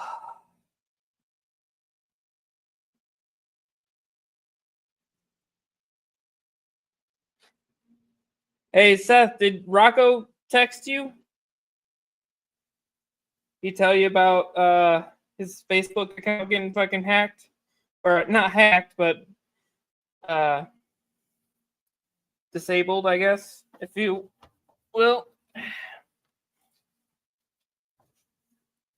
I was gonna Google it once I get to work. Wondering why the fuck it did that. It's fucking weird. I don't even think it told him why, you know. It was asking for his ID or something like that, and you know, fucking weird.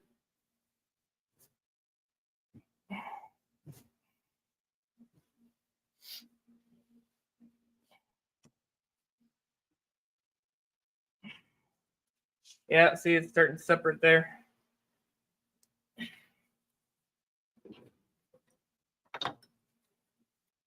And it's not.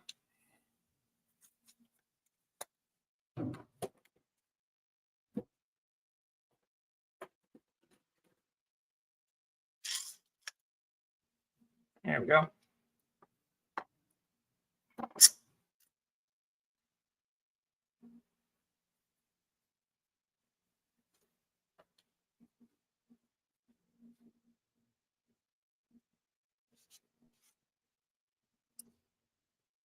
Stay.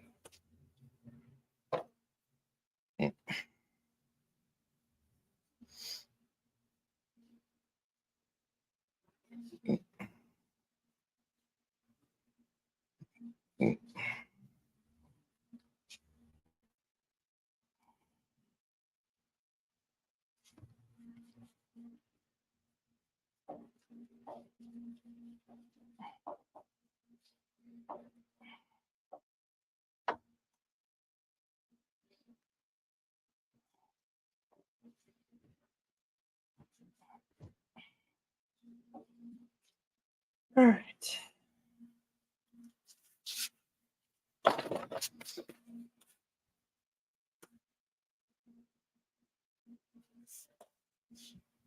Rolling, rolling, rolling. I think it's because he turned on business mode. Huh. Right? I thought it sounded fishy too. I mean, that makes sense. I guess turning on business mode. I've never really thought that was something that could cause problems, you know? That's weird. Oh, I didn't do it. Yeah, that's fucking weird.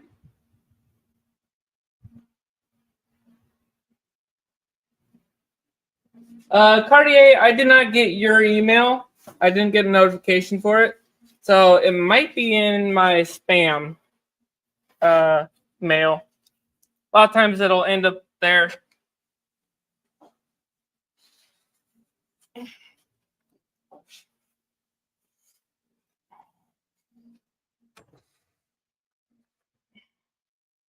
My email said that you were sus.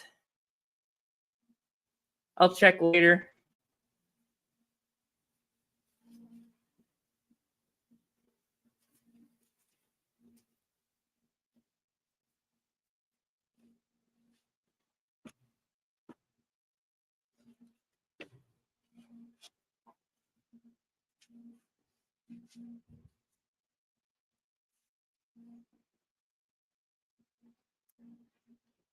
Just make sure you spelled everything right. It's supremeredhead21@gmail.com. I'll check my spam later on once I get to work.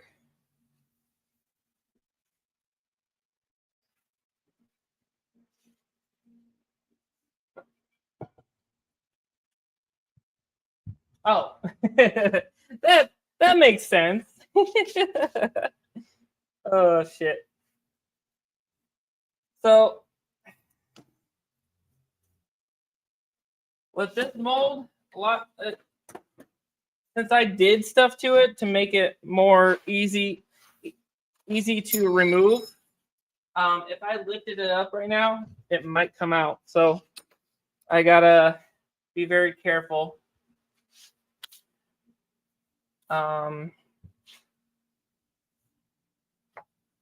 Put that there. Put that there. Take that off. And slide it on. Because with this wood, that sand isn't adhering to the sides very well. So I think I might have to put some texture on the side of the wood so it's no longer smooth. Because if it's smooth, it's not giving the sand any resistance to stay there, right?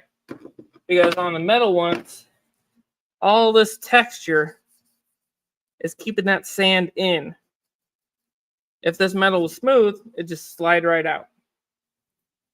So I might have to put texture on the inside rim of my frames.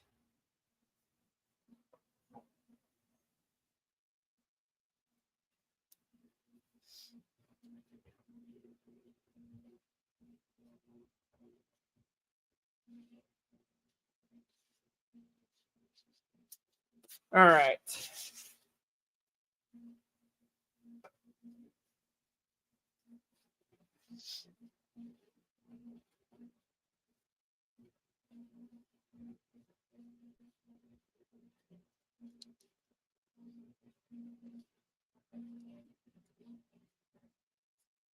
And you don't always have to use the entrance holes as well.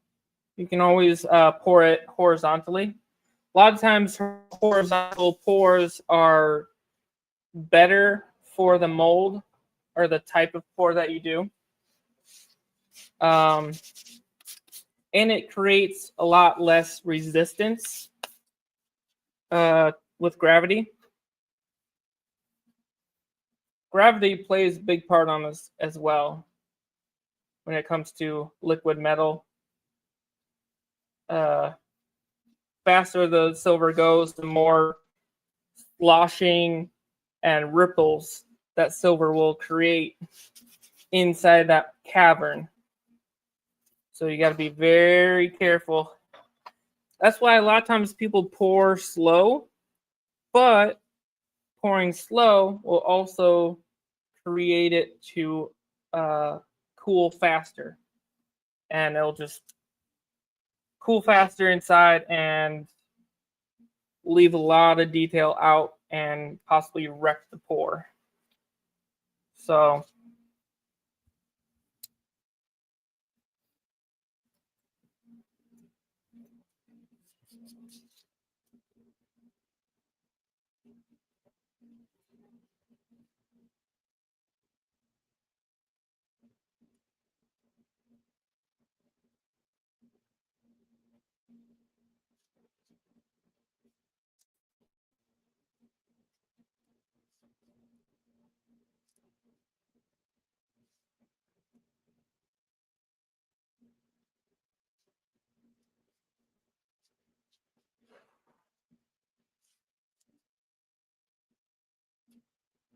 might only be able to have time to do this one side, one half.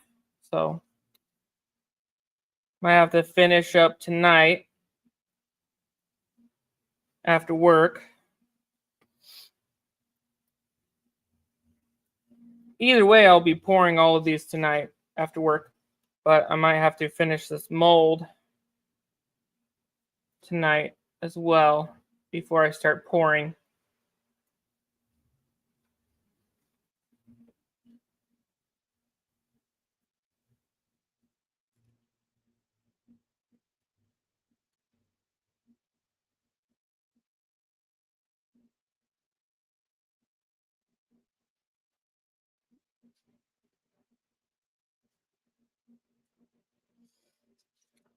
So, Cartier or anyone in chat, if you pour, let's say you want a cube, right? And you are stand casting it, whatever. It's best to let's see, for example, here. I got my mold here. All right, so it's better for you to, so let's see, it's in the sand right here. It's covered all side. So you'll see a ridge here. You'll want to uncover that before you cover it up with the second layer. But anyway, get it down to here. Get that first layer of sand down to here, carve it out. Because when you try to push this out, this whole mold out, try to break it out of that sand, you'll want less resistance from this mold to get the fuck out of that sand, right? So when you take that second half off, you'll have half of that ridge on that half. So you would rather take half of the ridge off when you're slamming it out. If you don't carve that out, you take that second half off, you have this whole ridge to deal with to try to get out. And if that starts moving sideways, it'll lift that straight edge. It'll break that edge off. So you want to try to carve it down halfway. So that way you only have to deal with half of the edge, right? So if you're making cubes or whatever, that's the best way to do it. is to make it halfway. Just a little tidbit that I learned as well. Never really described that. This is basically what I'm doing here. I'm carving that out because it's got a big edge and so much detail, abstract detail, protruding out here, protruding out there, here, there. That's why I'm carving the edge right here, because sometimes it'll get covered with sand. Just a little bit of sand covering that edge, taking this mold out, will destroy that little area, because that little tiny piece of sand that's stuck on your pour mold can bring up fucking a ton of sand. So you'll want to do this prep work if you want all of that edge detail off to go on your mold. So that's something that I never really described. So good little tidbit. And that's a lot of people wonder why I'm taking this time to carve the edge, you know? So I figure I'd just put that little info out there. That's why I'm doing this carving, because there's a lot of edging in the way.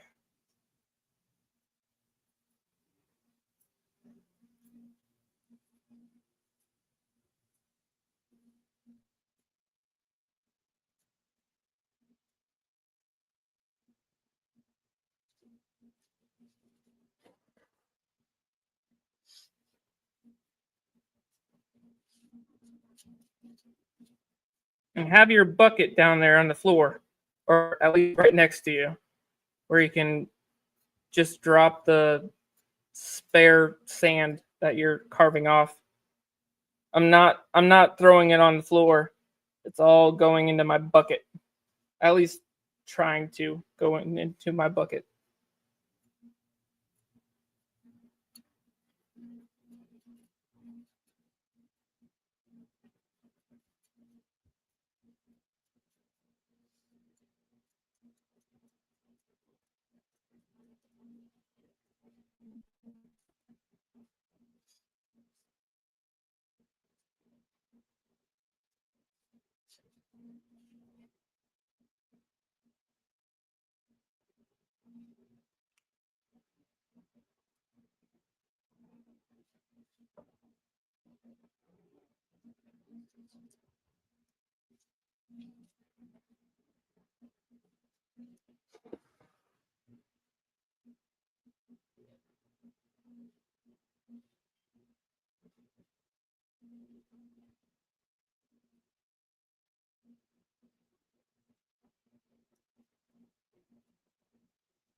That's why a lot of times it takes so long, and I have to concentrate because a lot of times I'll forget about little areas that give me trouble on this piece.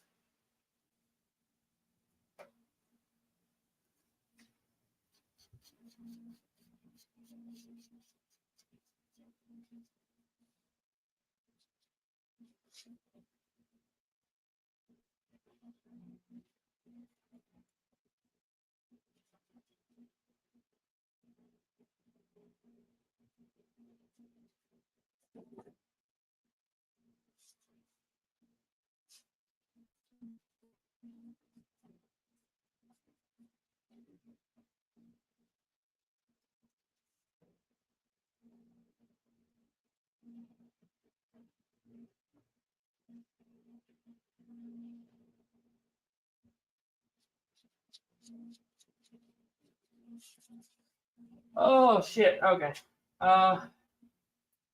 What up, Great Scott? How you doing, buddy? Can give you a bunch of history. Did fiberglass plugs for years for a commercial company in Safety Harbor. I know all about the negative draft. Oh shit, okay. I got you. I made the roof for Myrtle Beach International Airport. Oh damn. Okay.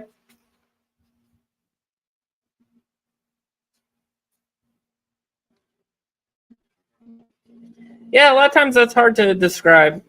So you say negative draft? Okay. Yeah, I Omen Precious Metals. If you don't follow him on Instagram, definitely need to. He does all the 100-gram god weapons, Zeus's bolt, fucking axes, 100-ounce axes, kilo axes. He loves his owls, so he does a lot of owl designs with his axes. The owl is kind of his thing, his trademark. The Athenian owl.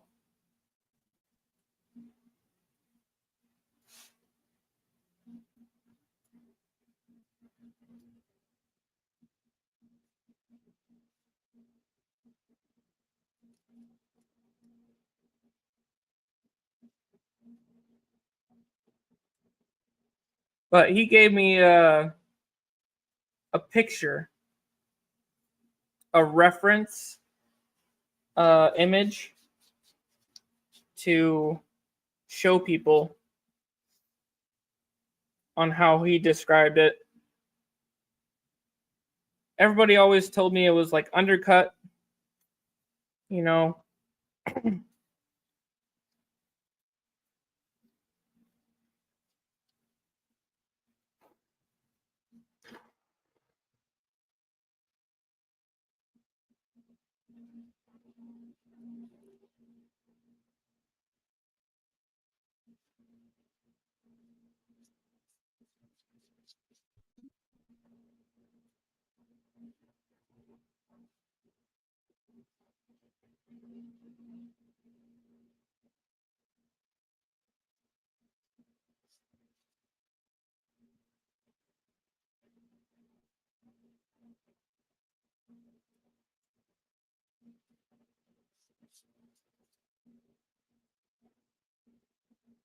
All right.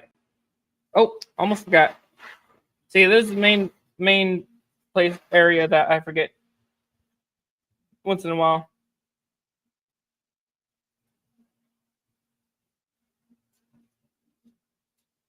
This claw right on the side here.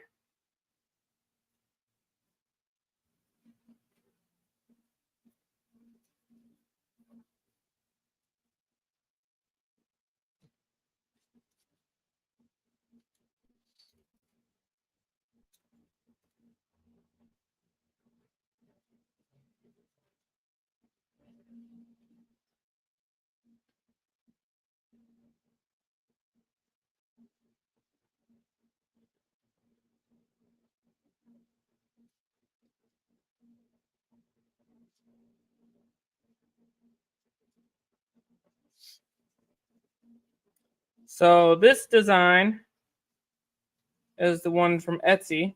I didn't know until he made it. Which is fine. Either way, it's a fucking badass design for sure. It's not specifically made for sand casting, if you will. I've only seen one other person sand cast with it. They definitely did not get the detail that I have been getting, but I think they messed with the mold too much.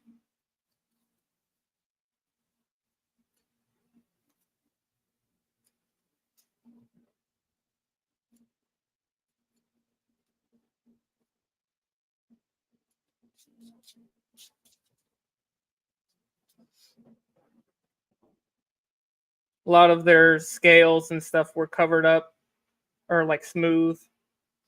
So I think they might have put too much resin on it. They probably found out that it had a lot of undercut.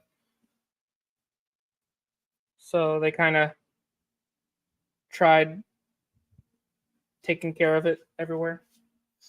All right, this half is Dunzo.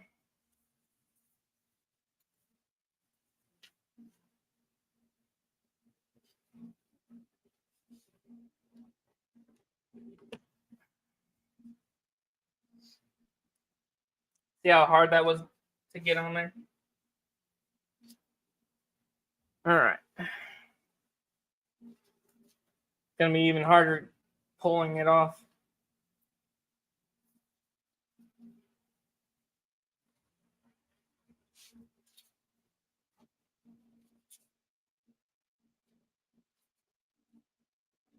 All right, so just in case it does lift, we're gonna put a little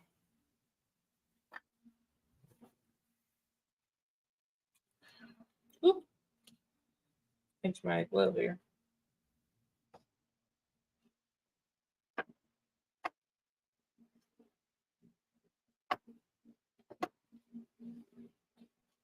Oh, there we go.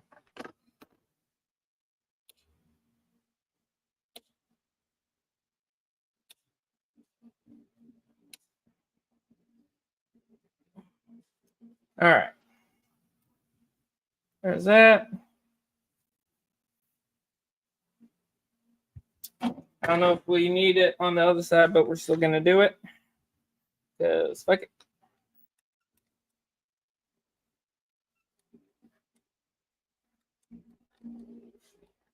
All right. There we go. Super thirsty. All right, what you chatting about? Worked in the mill shop. My job was make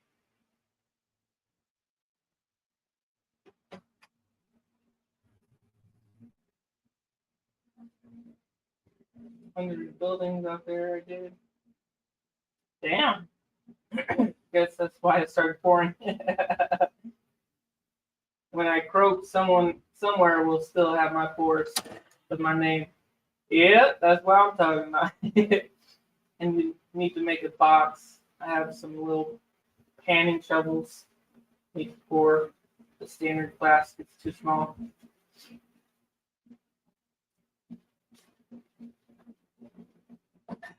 Yeah, get a hold of Omen. He's the one that made this for me. He made this flask for me. My brother-in-law made this for me. These, I got like 4 of them. Just little babies, little baby ones.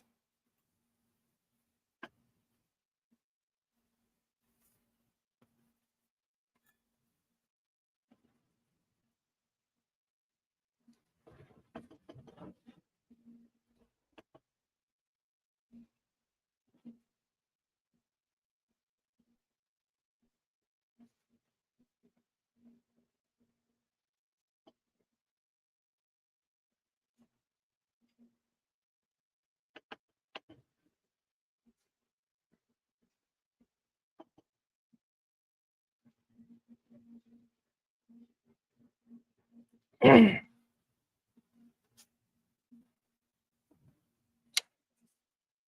right.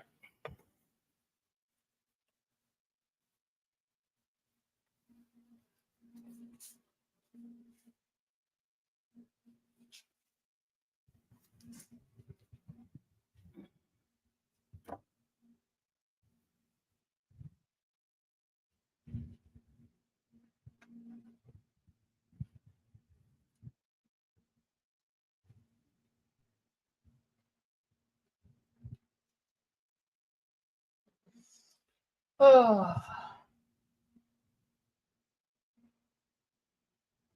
I'll make one out of nice hardwood. I think I got the talent. Hell yeah, dude. Yeah, it's I have him do some light stuff. I don't know. Works for me.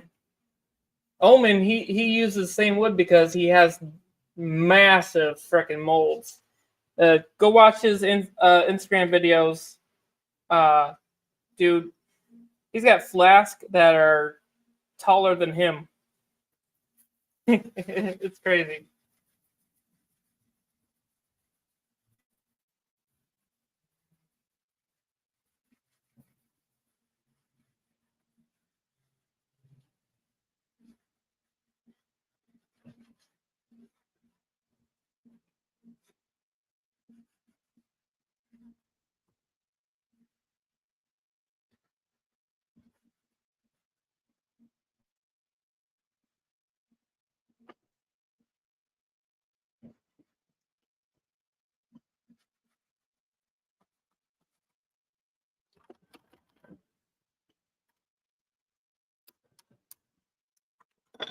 All right, what time is it? We got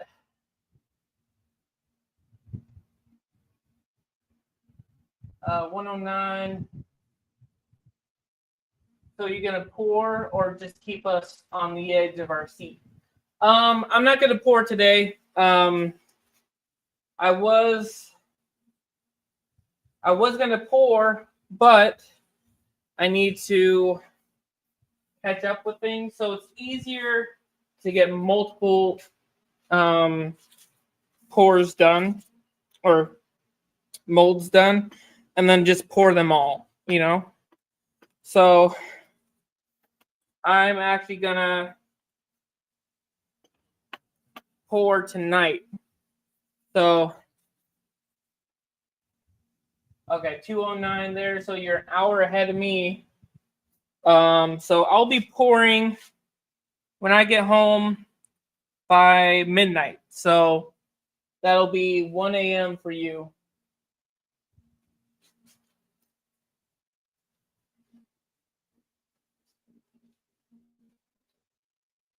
I don't know if I'm gonna go live doing it or not.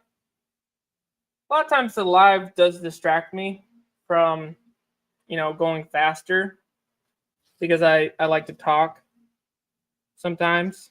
So I don't know. I might go live. I might not. I guess it's up to you guys, if you want me to go live.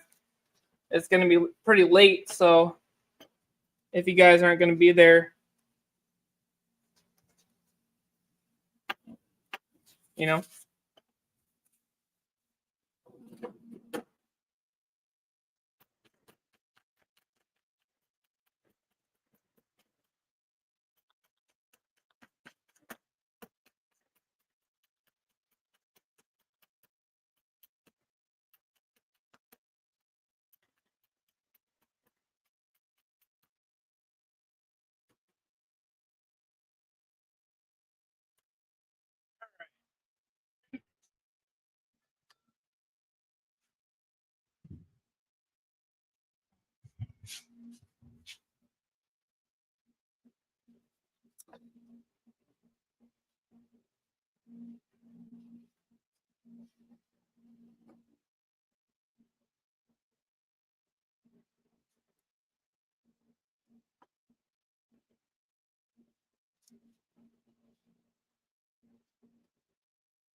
Yeah.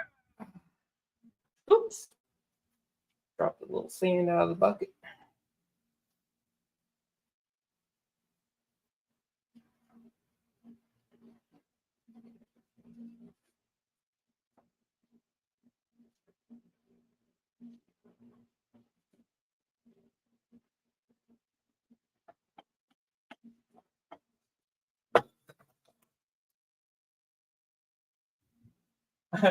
Well, it says there's 8 people watching, so I think they're just all watching or lurking. They turned on the live stream while they were busy at home, I guess, or at work.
Yeah.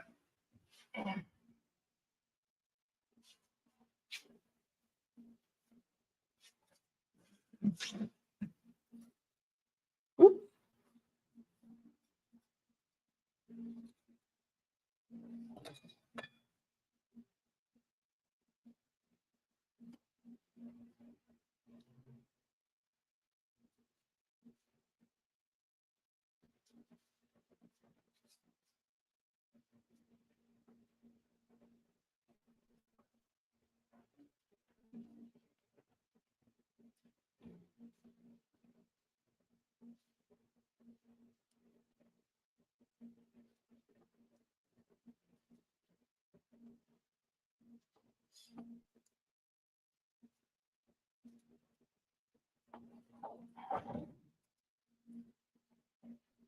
Are y'all seeing that shit go around with everybody saying that gingers are black, I guess? Somewhere, I guess they're talking about the genes, or I don't know. I don't know where it started. It's going around like crazy.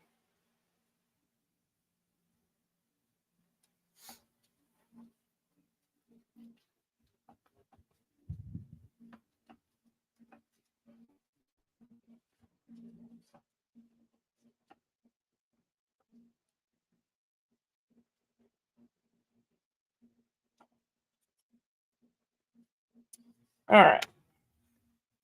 There should be enough.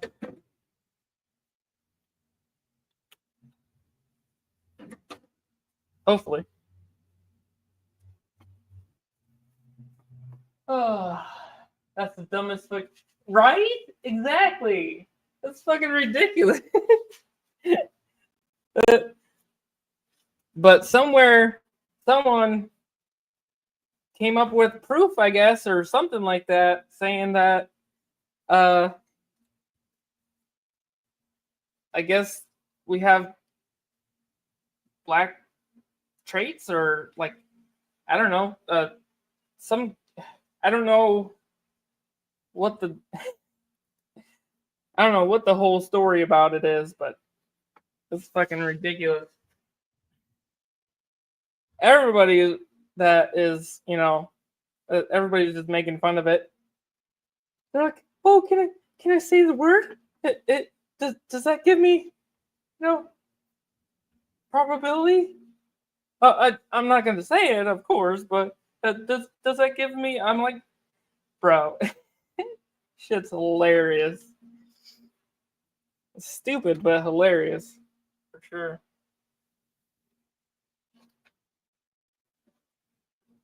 It's going around though. Soon, if you haven't heard about it yet, you will. More social media, what you watch.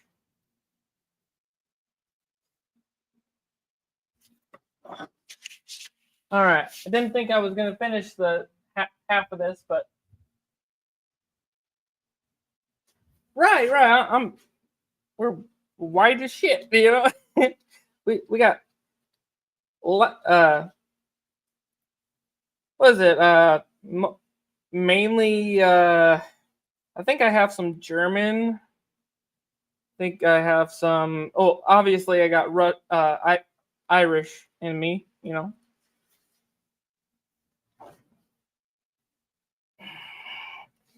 Some German. But yeah, I never really did a, 21 or 23andMe. What is it? Never really did an ancestral thing either.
All right.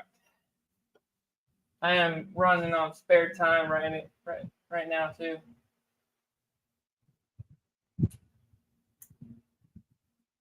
Yeah, Scottish. Right? Go to the beach. Yeah. All right. Get this going.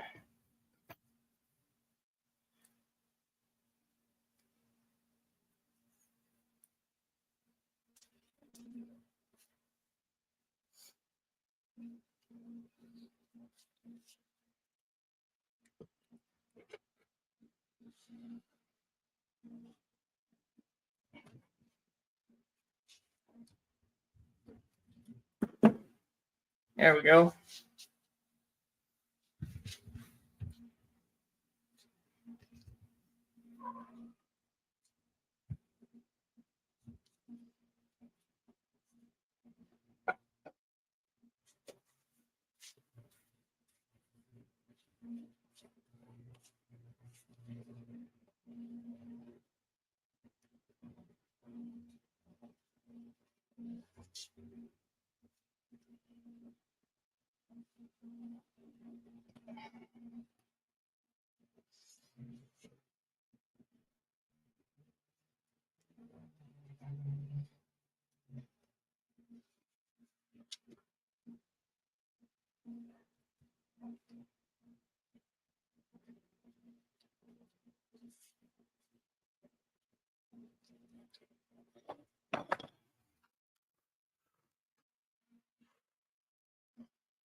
Oh.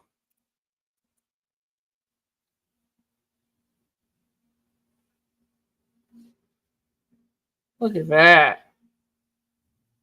Came out nice. Nice and smooth.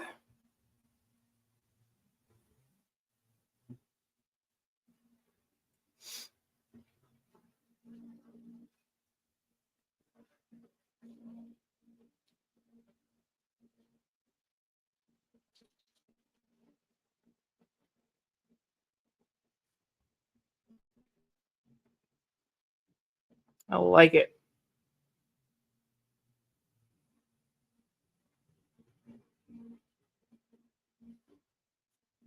Hell yeah.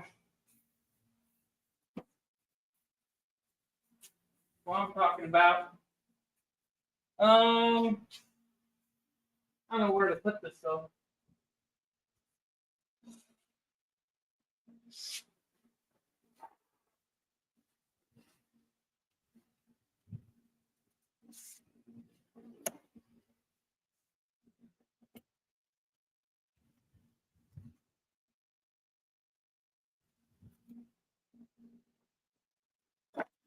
Got my other pieces sitting on the other half of my wood. See, it kind of spilled out here. I was trying to avoid that, but I guess we got her spilled out a little bit. Oh well.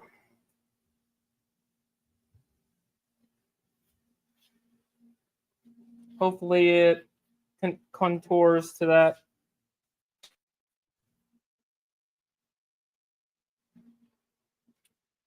We'll come back here tonight, make the sprue, make the air vents, and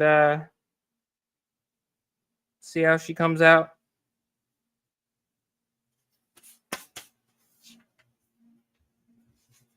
Could use help. Just 80 away from 1,000? Oh shit! Hot damn! Great Scott!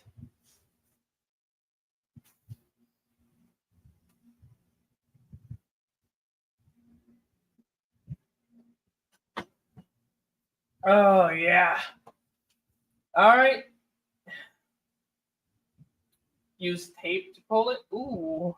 You know what? Yeah, I got some painter's tape. Instead of using the clamps next time, I can use tape. There we go.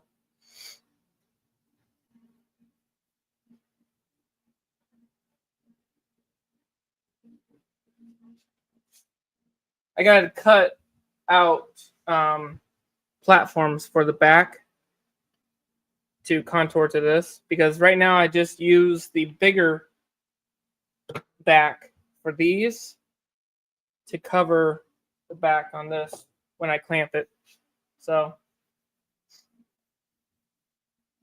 you can tell it only did it on this side. So I must have been clamping it on this side, and when I hammered it, it lifted on this side, but not this one. So I don't know. Either way, I'm sure it'll work out great. Came out smooth on this side. I don't know about this side though. We'll see how that side came out tonight. So, oh, hell yeah, dude! Fucking master party. Fuck yeah!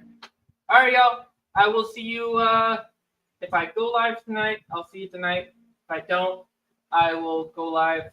My next stream is Saturday. So, if not, we'll see you on Saturday morning. Yes, sir. All right. I love you. And I'll see y'all next time. Don't forget, dragon sickness is what we all have. Be careful out there. Dragon sickness. I've seen it before. That look. The terrible need. It is a fierce and jealous love, Bilbo. It sent his grandfather mad.